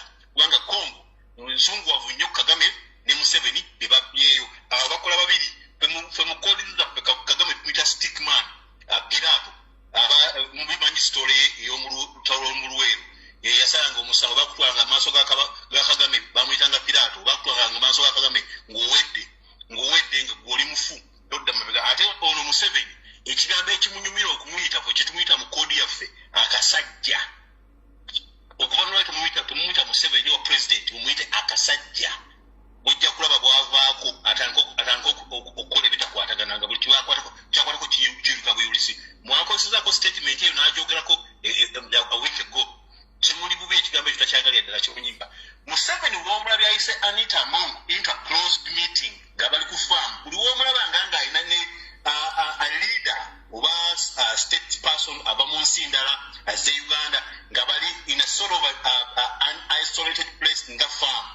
Omanya ali under the biggest pressure to make a big decision. Ali ku pressure ya kuta power wanga akimanyi. Tuvalaba yese Anita Mongi n'amugamba tota power. Tota power to Muganda power. Oyo omukazi is a very big problem to this to our country. Naye Anita Mongi yerabidde. These sentences bamuwa a few billions to enrich herself. But tulwanirira ggwanga lyaffe na mineral resources omusajja zawadde China na Russia. Mineral resources zigenda okuyamba abaana baffe n'abazzukulu okulakulanya ensi yaffe. Kuli mukubano ba Anita Mongi bajjo bafuna 200 billions ne balowooza nti the world has ended. Ekyo kikyamu nnyo. Bannange mwe mutudde awaka muganya okuvaayo naye ensonga eri bwe. Abaana b'omu centre abasinga babasibye mu prisons around. Kubanga nze mbadde bansibyeko omwaka oguwedde era nakiraba ekyo Mukama yantwalayo eyo ndowooza kubaako kyenjigako ne kyendamu. Museveni yansiba ne banne ne system ye envu eruzira ne bansibirako naawe kawempe ku poliisi awo n'embuya barracks wano ku byobululu bwa electoral commission. Naye kinyewo baga kiriwo ekiti bakwata abaana ne babatwala mu police stations ezo nabano badde bayola osulayo leero following day bakutwala mu biometric fingerprint system gye bayina egenda okudentinga image yo worldwide. Bakikola ku baana Baganda selectively abaana abanyankole n'abanyarwanda babajjamu tebatwala mu biometrics ezo. Ekyuma ekyo kiri Kawempe, ekyuma ekyo kiri ku region centers, kiri Natete ku poliisi, ekyuma ekyo kiri Kajjansi ne poliisi ezo ne poliisi ezeetoolodde naye baprofilinga baana Baganda basoga bakyoli bebatwala mu biometrics ezo bw'obanga bakwatako poliisi nekutwala nekujjako ekinkumu ebyo biometrics byabwe ebyo manya nti your chances of going to Europe and working out of the country are a bit minimum. You may struggle a bit. So abazadde muwagira Bobi Wine mumuwagidde muvuddeyo n'emikwano gy'emirala netulwana ntulwangula akalulu. Tuli ku last phase of this. Let's not give up. First of all, abaana baffe babamaze Linda Mukatono ng'oggyeko system ya international police ne police ya Uganda nayo system yaabwe ng'ekola nga international police ya Interpol. Balina system eyo leeta bagintegratinga bw'ogenda wano ekkolola okufuna ekipapula ekikutwala okufuluma. System eyo ekulaga. Ku mabuwa. Yes, system eyo ekulaga nti kati gwe oli mwezi wa misango. Ne bw'obanga ofunye omulimu mu kitongole nga kyagala kukutwala bakukutte byabutakwatagana nze nagenda ekawempa awo naye mpaka temugenda pinte temugenda sirwe temugenda kunteka mu system eyo and I protested. It is when I called my lawyers and I told them that you know what, this is a stupid system. It's not even under the law. You're just profiling people here. And when I got a noise, you're profiling people. I've been here. Era bwatuuka mu kaduuku lwako nasanga abaana omanyi mu makumi anago gabeeramu abaana bawamba obuyinza nasangamu abaana abawambye obuyinza naye buli wamu we bantadde mbaddeeko ne feva ya Katonda.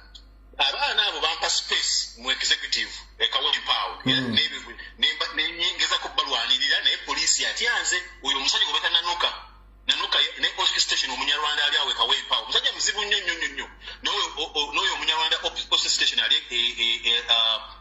Wandegeya bazibu nnyo babbi ate batta abaana Abaganda akutumya amaaso n'agamba Eggudu Buganda is a dead one akaasavinga ggwanga what akutumya amaaso n'agamba nti Eggudu Buganda is a dead one kyokka ng'asaavinga ggwanga namugamba nze ngenda kutwala mu kooti ngenda kusiba ndi wano ndi maaso go oba okubesa sirinkube ojja kumanya nti otadde enjovu mu kaveera ne bantya. They are contacted a few lawyers. They weren't here when the lawyers wrote them and tried to drag them to court over unlawful arrest. But Americans don't know their rights. Comment section ingere responding ku issue ya fingerprints. Egamba nti bituufu n'ekiralo bwe bakikola. Babikola kati tulina okutuusa eggwanga tuggyewo ebintu eby'ekisirusiru buli mwana gwe bateeka mu system eyo tugenda byerwezinga. Buli mwana gwe bateeka mu system eyo ekisirusiru tugenda byerwezinga. Temutuulaka ogamba nti nno Bobi Wine tumulekere kino tasobola kirwana yekka. It is you and me to combine effort and eject this thief from State House. And but first of all, they lack strategy and they lack feasible policies to steer our country into greatness. They don't have that. All they can do is to work with Chinese and Indians to rob the country. Your capital to be a minimum offices. Offices on a banana, Musomesa Abana, go quarter school fees, no Somesa Abana, no Mutuak University. Mumanyante, minimum, not 90% give you by Banova Rwanda. Nzembade Nkola tech sales. I move into both public and private sector companies. I know this is happening. No Peter Musajja, Nagamba, he's the Masembe, Tamani Uganda, but he's a division head in bank. No Uganda Karumani, Nagama Masembe. Tuso Mesabana, future of a budget, but to the future, they have a siba. Chokoza Oguze border, over border, but you are police, white house, the Bajaguza. I mean, why do we miss in Gesatu, the Bajaguza border Zabana? Our police are on a Wandegeya. The border Zia or Ninji Nyo. On police now, emitwalo etaano embukingira bodi ebigenagambe bakikwate bakiteeke manyaga wakena jeep mukinkwatire eyo boda. Yes, these things are happening and people are not talking about them. Omwana ali ku boda ya looni aba atunze ettaka kibanja somewhere aze akole sente alabirira mukyawe ne famire ye mugikutte boda mukirutte ku poliisi mugikuumewo for 2-3 months 90 days ziweddeko mugyeguziza. Many of the borders in the city are owned by police people and they are making for them money. Ugandans, tulema kutuula muna basajja batufunga emyaka 5 ensi yaffe bagitutte naye tetugwamu maanyi. Abali mu America mukozi ogwammwe, abali mu Europe mukozi ogwammwe, abali e Bungereza wayonna ne Canada mukozi omulimu. Bushinga protest temussa muliro temussa wansi. Abali ku White House tugende n'ebipande bya Paula White. Oyo omukazi Paula White Kane. Omukazi oyo kizibu nnyo yeegasa ne Pastor Kayanja. Nze ndi musajja mukkiriza yafa Kayanja mukwano gwange. How can you see a country go down the drain and then you sit back and stand on the pulpit and support a man who is rotting, who is stealing the country, even 40 years unspeakable, a man with integrity and such power? Kayanja, naimira masu nawagiro musajja Museveni. Ngakimanyi kyakwa kikyamu. Atumalamu amaanyi n'okukkiriza kwaffe akutumalamu okugenda maaso ga Katonda okumusaba nkulaba omusajja wa Katonda n'ono munne bwe bagenda juzi wa Bobi Wine. Bino bintu bikyamu nnyo bannange. Sacrifice Bobi Wine gy'akoze mugirabye. Omusajja ayimiriddewo amidst all sorts of intimidation and blackmail and threats to death ne mukyala we basacrifices obulamu bwabwe bulungi. Everything, they've lost everything. Right now as we speak, they've lost everything. They cannot even be in the country with their family. They cannot be in the country. We cannot betray them when they're fighting for us. Even if it's Bobi Wine and it became like Museveni, we would fight him definitely. Museveni thinking that he's going to kill Bobi Wine, then everybody is going to be quiet. No, we are thousands of the like of Bobi Wine that are not going to sit back and then look at you mess up our country. We will not be in every office of power to make sure that Museveni is ejected. We will not be. Right now I'm talking to some people from Congo. Connect us to the big man in Congo to see if they can support us. Those who can talk to the big man in Burkina Faso. Some of the same leaders in Africa, they're the ones we need to work with. In Burkina Faso, in Congo, and a few others that are sane, that have sanity, that have the shame. There are people, abantu nga Kagame, abantu nga Museveni, abataswala, nga bayingiramu unlawful dealings with foreigners, root the country. First of all, ejjeba lifunyemu sente nyingi nyegera UPDF. Ate mwe Abannayuganda kambabulire. Nze bwe bantwala e Luzira nalina ne Katikkiro bamuyita Sendawula. Sendawula oyo mba ntuusewo e Luzira nga Katonda. Lindako, hold on. Lindako sebo. Yo Katikkiro w'ekkomera kyogedde Katikkiro w'ekkomera ajja kulanda Katikkiro w'Emmengo, Katikkiro w'ekkomera kyo kiddemu. Katikkiro w'ekkomera bamuyita Sendawula akulira e Luzira. Ababadde e Luzira mu kimanyi kye njogerako. Bwe ntuukawo ne ŋŋamba nagenda n'amasuuti bankwata ndi masuuti bantwalira masuuti. Ne ntuukayo ne banzigyamu amasuuti ne bampa yunifoomu ebiriko omusaayi ebiriko ki. Ngenda okulaba omusajja nyimirira mabega nga ntappinga nagamba Katonda, this is not a place for me to be. But again, God I think had taken me there okubaako kyembuli e Bannayuganda. Omusajja nantappinga mabega naŋŋamba ssebo nze Sendawula. Naye nkirarayiza oluvannyuma nti Katikkiro najja nga ngoberera ne batwala munda mu ward 10, bantwala mu ward 10. Mwadi teni bwe tuukamu ne bannanga ekirundi nsala nnyo akawala akaseera na mbiri ku mutwe. Bannanga ssebo wakayingira wano wakajja genda mu kinaabiro naabe ekitabo ky'okugamba okugendamu. Jesus of Nazareth. You men are so bad. Temukoze abaana b'omu Central. You are so bad. You're filthy. Ebyo mukodomi wa Museveni byagamba mbu our children be like princes and queens. Abaana batwala mu 90% abaana ba mu Central basoga Baganda bagistu bakyoli baki. Bwe ntuuka wali nentunula nga sinawe nsobola kulinnya ngenda okulaba omusajja nkonako emabega nga mpa uniform eziri ironed eziri clean ng'abagamba awo ba RP nti olwo bw'amala okunaaba mumuleete mu high command. Nengenda mu high command ntuuka mu high command nga bantegekedde awo katyayi k'amatabi ki n'omugaati nasulera mu high command. Naye ennaku ze namalayo ebbiri abaana nga 10 buli omu ng'ajja antuukirira naye nyambala uniform yemu nabo of course at that time sibuna tebandaba nga ndi masuuti. Buli omu ajja akubuulira ekizibu kye ekyamweteza ekkomera nga amateeka gagayanya okukola mu ggwanga nga abaana babasibira bwe bati abaana tebalina misango waliyo abaana bavundira mu makomera tebabayita omwana abeera mu kkomera myaka 3 tebamuyita nga nakola mu kkooti. Kyokka obulamuzi buli awo mu makooti gonna ag'enjawulo buli ssente z'abantu tebuyamba Bannayuganda. Bannanga Ugandans nze nali e Luzira ku ssaawa 3 ez'ekiro nga nkirira ku ssimu ssaawa 2 muyingira ssaawa 10 naye nze nkubuulira abasirikale nga bakonkona ku ssaawa ez'ekiro Aron n'avaayo abasirikale bonna nze nayogera b'e Luzira era bali ku sayidi yaffe. Omuntu avaayo ne musituka abasirikale bagenda kubata bali ku sayidi yaffe. Ate bwe bantwala embuya n'abasirikale b'embuya bonna nayogera nabo nze mbadde nga bombo nga implementinga system zaabwe eza IT. Abasirikale bonna abasinga biggest part bali ku sayidi yaffe naye bwe muganye Kagame ne Museveni babagobye Congo bagenda kufiirwa mu M23 bwe mutandika okulaba ebijambiya mu byalo byammwe mumanya bano bagobye ekivu Bukavu Eastern DRC bagenda bakuteekamu kubanga kati beekwata ku bisubi tebakyatrustinga abasirikale baffe naye abasirikale balinze mmwe musituke. Nze olunaku nkyatinga n'abasirikale buli lunaku nkyatinga n'abapoliisi bangi abapoliisi okuva ku Entebbe road eyo yonna police station zonna Jinja road yonna police station zonna nkyatinga n'abasirikale. WhatsApp yange wenteeko serati erabibwa abantu basukumi 5 ate nga mulimba executives ba banka managers n'abaki baani bonna abo babeeramu nabaki ne some of the big people in the army. People respond and say please talk to your people, give them the right message. When they stand up, we will come and support them. Naye abantu mugenda kusuula mukuteteeke naye mugaanyo jirya mukuteteeke bali mu ngalo bweti mugaanyo jirya. Museveni ali mu katengo bwamulabe Anita Amongi nga yakuta bufuzi efuulefuula awo Anita afugireko bamukozi bali mu katengo.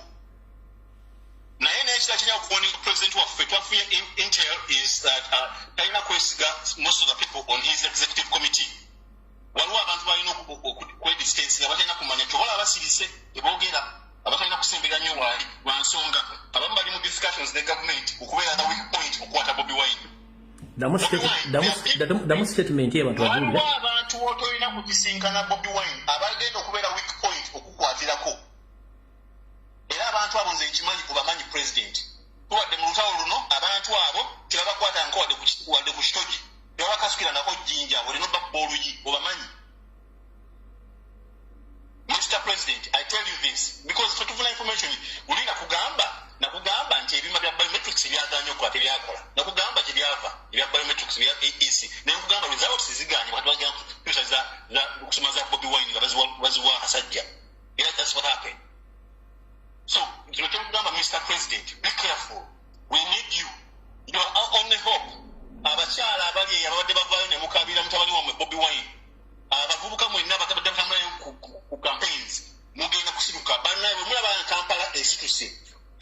region in okusituka. This is what we do. We're not going to ban things and then kill people. That's not our intention. No. What we want to do is to go to government institutions. Those ones we can mess them up. Because we want to mess up his system. Yes, we have to mess up his system. And then reset everything and create something new afresh. But what we see to say, our intention is not to kill people. We don't have such hatred. Police is the dead one. But now, in the Hamwe, they execute them police in Uganda. Abakulu mu police in Uganda by the Hamwe. Bava Eastern DRC. Baveyo, Museveni asoka n'abakumira in a chiva refugee camp. Ngabazenga ba repo. Yaba training yabayigiriza Uganda. Uganda is one of the languages they teach them even before they leave Rwanda. When they come in, they are already from offices. You want to kutumanyira mu nsi yaffe. Utukola accident kakumanyira. Muganda bitengere kikamanyinti bajjajja bako tebali baawo tebalwanirira nsi yaffe nekakumanyira nekakugamba ebintu bitakwatagana. Really, then how do we plan such kind of a rotten country to our children? They're going to be slaves. They're going to make them slaves in our country. People, let's rise up. Let's rise up. Museveni tali legitimate president and tanabana kulaizibwa nobbi manchovola abakyatidde nobbi oyo mubbi yajja kubba kutta na kuzikiriza banange banaita mugwa mmanyi mwebale kweka president waffe mwebale kumukuuma yona gyatambulira mweyongera okukuuma president. Yes kale sebo tuyanza nyo sebo kale nyina bingi kuganeka n'abalawugereko kugirawuliziganya mukama akome naye Paula White mu mugendere bannange mulumbe Paula White mu Washington. Kale sebo mulumbe Paula White bw'oba osobola okulinnya wakanyonyi okuva California wa Chicago wa mulinyewo mugende mulumbe Paula White ekizibu kyaffe kyokka kye tulina okutula mu administration ya Trump mutu exposing Paula White tugenda kuba tukutudde olupatidde Museveni mu bufuzi. Museveni bamurespondi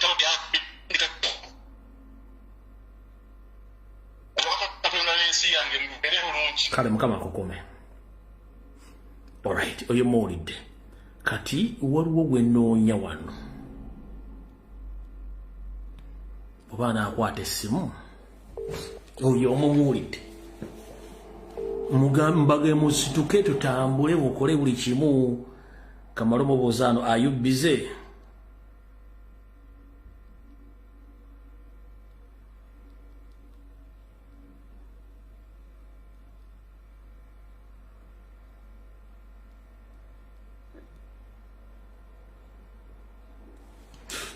oyo tumuvuddeko alabika ali somehow busy kati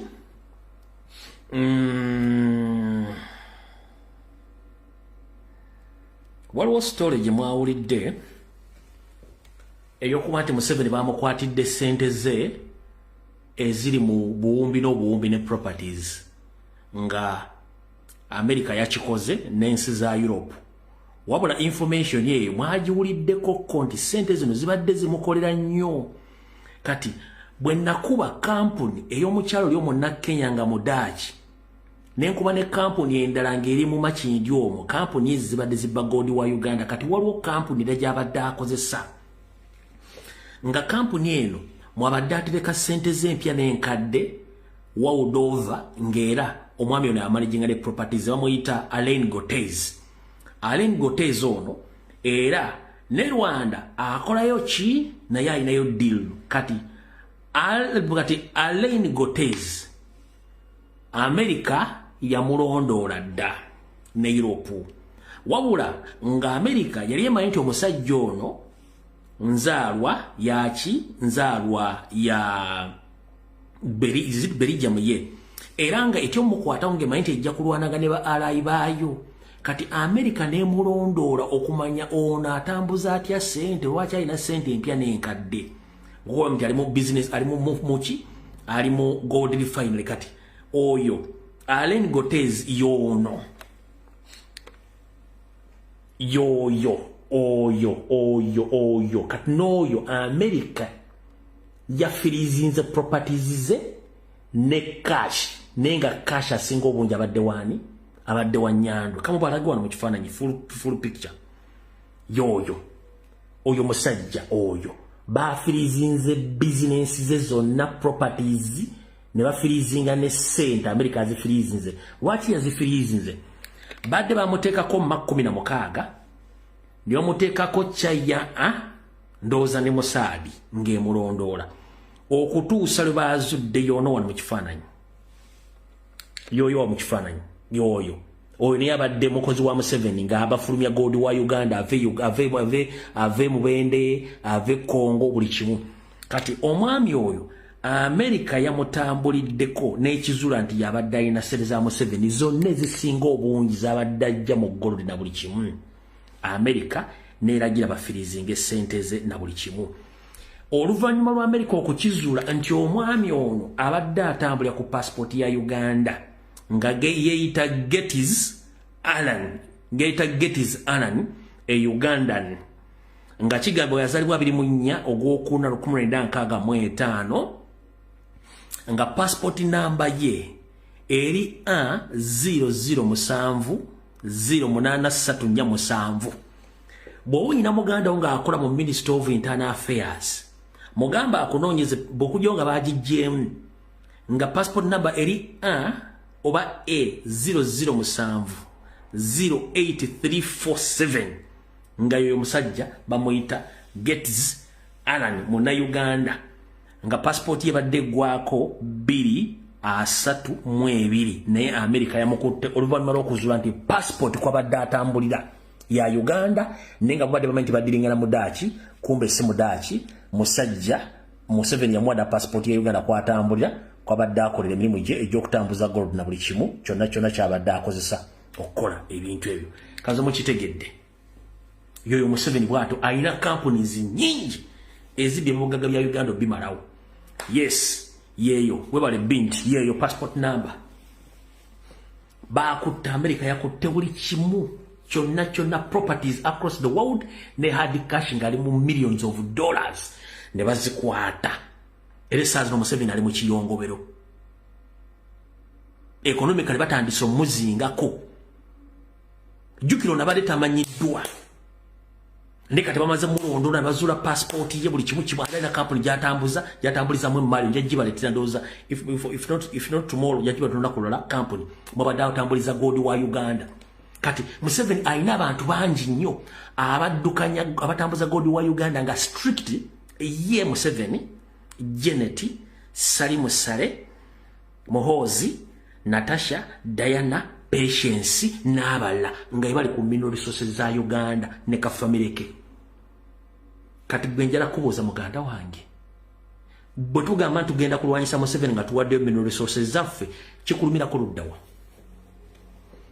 wazigabana ko ozifuna muki nga ate mpitirivu lwaki tetuziwaayo nitusobola okulula eggwanga lyaffe nga ne bwaziwaayo okulemeza mu buyinza nga atta abantu ng'ensi esirisi ekyo mukisobola bulungi nnyo kyenvudde mbagambye nti golodi waffe yenna uranium amafuta ga Uganda galina omukutu gumu ogugatwala e Tanzania tegadda Museveni alina famire ne famire z'abantu e Tanzania abali ku ssente z'omuwa omusolo gwasobola okukwata aba YouTubers buli omu ng'amuwa miliyoni waliwo n'abaguze emmotoka zino biliyoni 2 zafulumi era bw'olaba omuntu yenna abadde nga bamuinterviewinga nnyo ku YouTube nga apaakinze emmotoka yeevuga manya zezo sente gw'obadde olaba ng'atambuza bigero batambulira ku boda nga yaguze emmotoka manya zezo sente gw'owulira nga yakyusizza olulimi zezo sente zafulumye nnyingi nnyo biliyoni ezi bazifunye okitegedde kati baganda bange nze mbagamba minno tuziweeyo tunule eggwanga lyaffe by all means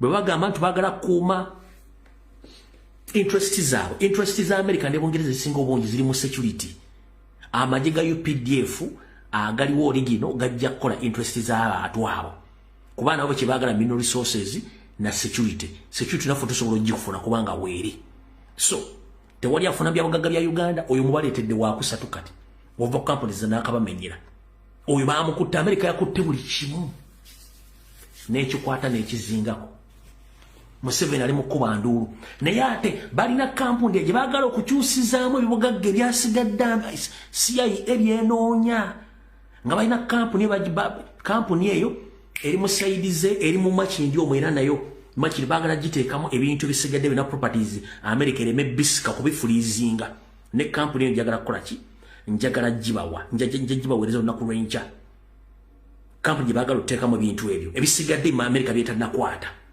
baagala kukyusiza bintu biteekeyo nga biri mumanya gooneera naye nga yotakyasobola kutambula oza mukitegedde bulungi nnyo so bantu abo golanga badde atambuza ebigere nga badde ka interview ngadde bamu interview kati ali mu motoka alina ennyumba mpya bakoze batya sente bazibawadde balidde biliyoni ezafulumye ezo diversion zemulaba ng'oli avuga nga simanyi Museveni yawamu Kyagulanyi yawangudde biki n'abagambe ekyo babavuga libanyisayo kologi Museveni ayagala legitimacy tumumme legitimacy gy'ayagala kubanga ye yabadde akkiriza Salimu Sale n'amugamba tetukola bwe tukulettera era mbagamba bazadde mwenna mugenderere abaana bammwe mu wiiki esembayo mu February abaana nga bakadde au March ng'atandika mugenda kulaba omuliro gwaka mu masomero amasomero galimira ebijambya oba bakube live bullet abaana bammwe wa primary ebisulo n'aba secondary so mwegendereze nnyo ekyo nkibagambye sente zafulumye banoonya diversion super gye baagala okulonkinga okugjawo ekintu kya okubba akalulu mbagambye mu uploading video zonna buli omanyi nti babba akalulu kaffe mulonkinge mu uploading video ezo nakumala okuloba ano musobola okufuna muzeeyi wange ono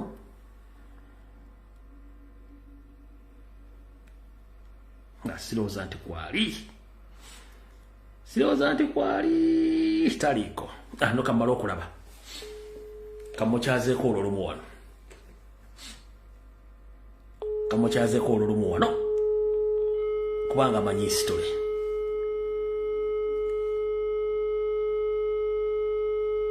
mu eddakiika 10 zokka nesirowooza nti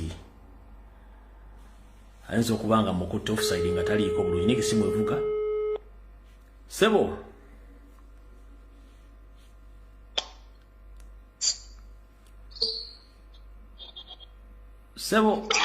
oli otya muzeeyi wange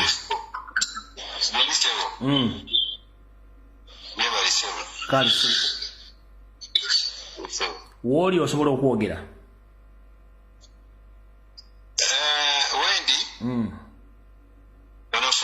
yenze kennyini Sebo nkale Sebo nawe gyebaleko kati njagadde leero nkuwa eddakiika 10 zokka abantu babumu ka brief history akaali ku City Square mu kwekalakaasa okwasembayo kwalabikako bannayuganda nga baagala okukyusa obuyinza mivuyo ki egyaliwo baani abaagirimu era baani abatta abantu eddakiika 10 zikumala njagadde leero nkuwa omukisa obulira abantu ebintu ebyo kuba waliwo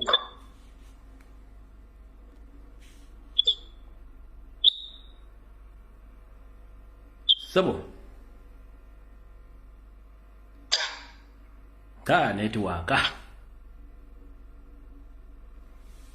network eganye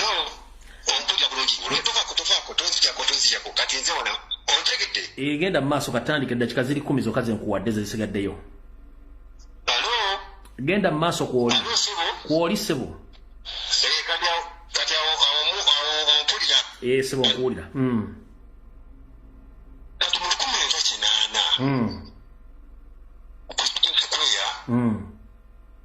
ngaba lule omugezi lule Yusufu lule abantu nga beekalakaasa nti twagala lule oba tufwe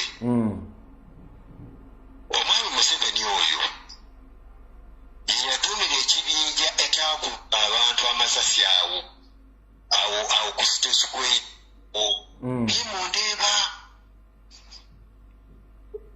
waliwo abantu abafiira mu Ndeeba location zali big City Square ne mu Ndeeba naye kino ekyawano ekyalokumi-8 mukwano gwange mwennyini yaliwo kubanga yali mukulu abeera eno Kampala yali asula Makinde so omusajja oyo yafiira mu accidenti era saafuna na kumuziika yeyanyuguule limbaale n'abantu mu 1980 tuba tuli ku gundi awo ku State Square ne Museveni yakira mu gundi mu Santana n'ayitawo n'agenda aleeta amagye era yaliko mu kukuba abantu awo ku State Square mu 1980 n'abasiraamu bwe baatira embagala abasiraamu baatira ebushenje baaluka muzikiro balikuba baatirewa mugundi omusajja yali wabuvuyo kuva dda pulaanize omusajja oyo gyomulaba ono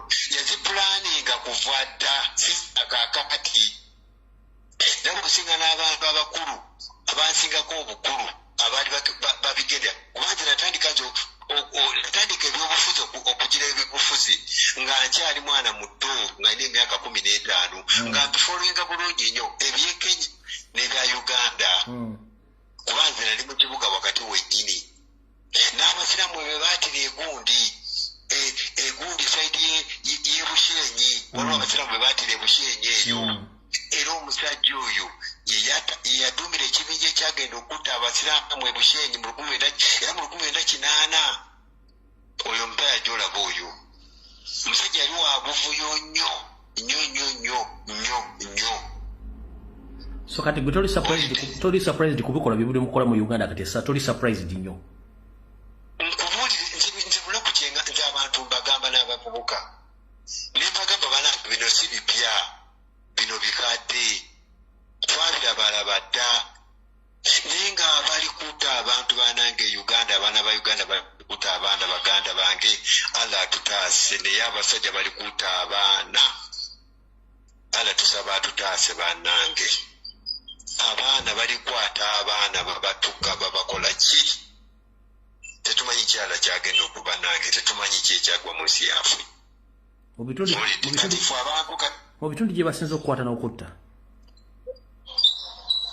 bakwata buli wamu wonna kati juzi omanyize olunaku lwe balondera ku 16 bamaze okulonda 16 nali mu kibuga yensula navayo n'ebigere nenzija mpola nensinga nemuluka nga zirikwata abantu wano abavubuka olaba ku muganzirwaza naye n'avuga baali babiri nembagamba temudduka muyimirire nebaa temudduka muyimirire nange wakati ne musajja mukulu ezijja walula akamuluka akapoliisi akakabira wali omusajja akavuga akali awo omusajja owekatwe emotoka zaali bbiri paatuemu yali ekulembedde ng'eri mu maaso ng'akukavako emabega naye nga balikwata abaana abavubuka awo era abo ababiri nabagamba temudduka muwulidde muyimirire nange wanzeeka navayo n'ebigere nenyingira ekibuga bwe ntuuka wano nga ku busaafu wano drondi ne zijja ne zitandika okukwata abaana abavubuka wano buli omu enanga adduka buli era nze sidduka kwanze nabagamba nze ntisobola kudduka kubanga nabagamba ddala emikwano gyange nti nze sitoma nze ni bwenfiira wano entiyo nze nagiraba siina kyentoma nze siina kudduka bwentyo fa era nze sidduka bwentyo ebyekisirusiru kubanga bino byonna ffe twabirimu mu 80 era omusajja ono yakola nnyo okutta abantu mu 80 ngawo nga bankajja ono omusajja gy'olaba ono osegedde naye nga omusajja ono wadada na budeere yatunyumiza omusajja ono omugezi wa dada na budeere oba wali omumanyi na budeere wamuwulirako yali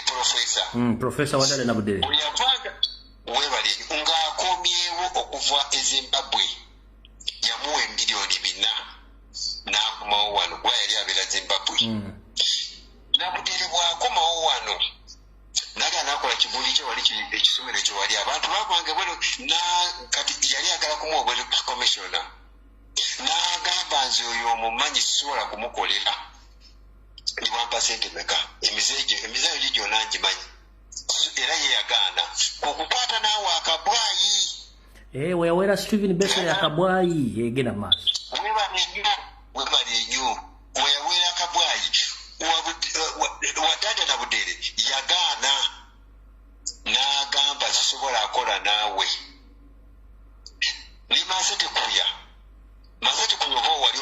Linnya ndi ulya buulizi. Masete kuyo yali minister wa rehabilitation yali mwana muto mvubuka muto jiba maisani Obote yamuyitanga maisani. Yaddukira Kenya.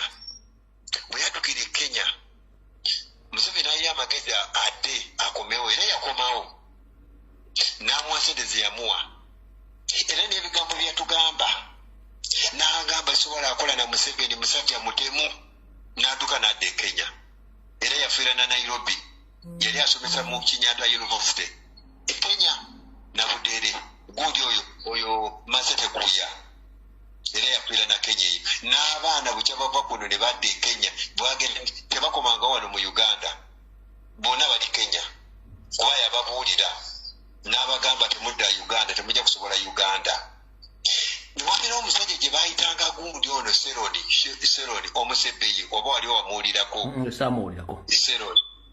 Seroni yali musajja mugagga nnyo yalina sente empitirivu yali Musebeyi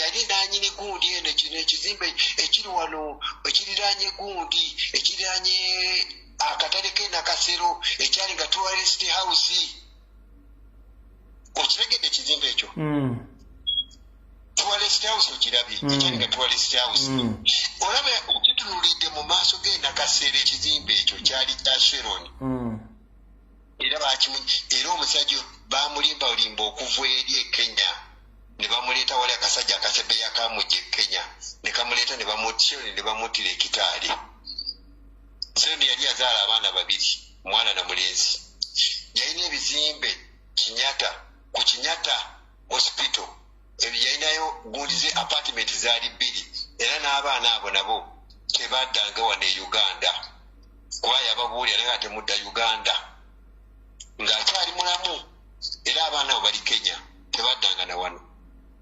ng'amumanyi kuba bamutegeera dda abasajja bali mu UPC bonoonya ate waliwo n'omusajja yafudde bamuzise ku mande jo omusajja oyo bamuyita Titus Nangalama bamuzise eggulo omugisi oyo naye yali asobola okubuulya sitori za Museveni zonna okuva ku A paka ku Z nekuba abasajja ba UPC babeerangamu naye nga bakubuulira waliwo omulala gye baali babuyita Muzeeyi Malenge ng'ayogera buli kimu kyonna eky'omusajja ono era yatubuulyanga n'atubuulyamu n'agamba bannange mu 1992 ne Masika eyali former chief justice n'abadde n'embaale namaze embaale wiiki namba nemubuuzaako nga njagala agende ampeyo history naye ng'ali wansi ne bangamba muzeeyi yalwala ali wansi tasobola eyali former chief justice oba wali omuwulira Masika baali bamuyita George Masika osegedde byebyo. Alright, kati nja kukuza olunaku lwonna n'abanfunye obudde nkoze wala nnyo information mukama akunkomeresewo. Amina kati waliwo information endala tujja kukwatagana kuba essaawa zimpeddeko tujja kukwatagana ssebo kale ssebo. Alright, bannange mwebale kubeerako katambi ngenda kakutuliramu wano tujja kuba tuwuliziganya olunaku ndowooza olw'ekyo bwe naabukedde bulungi mukama akumira takumira mpeera mbaagala nnyo mweraba.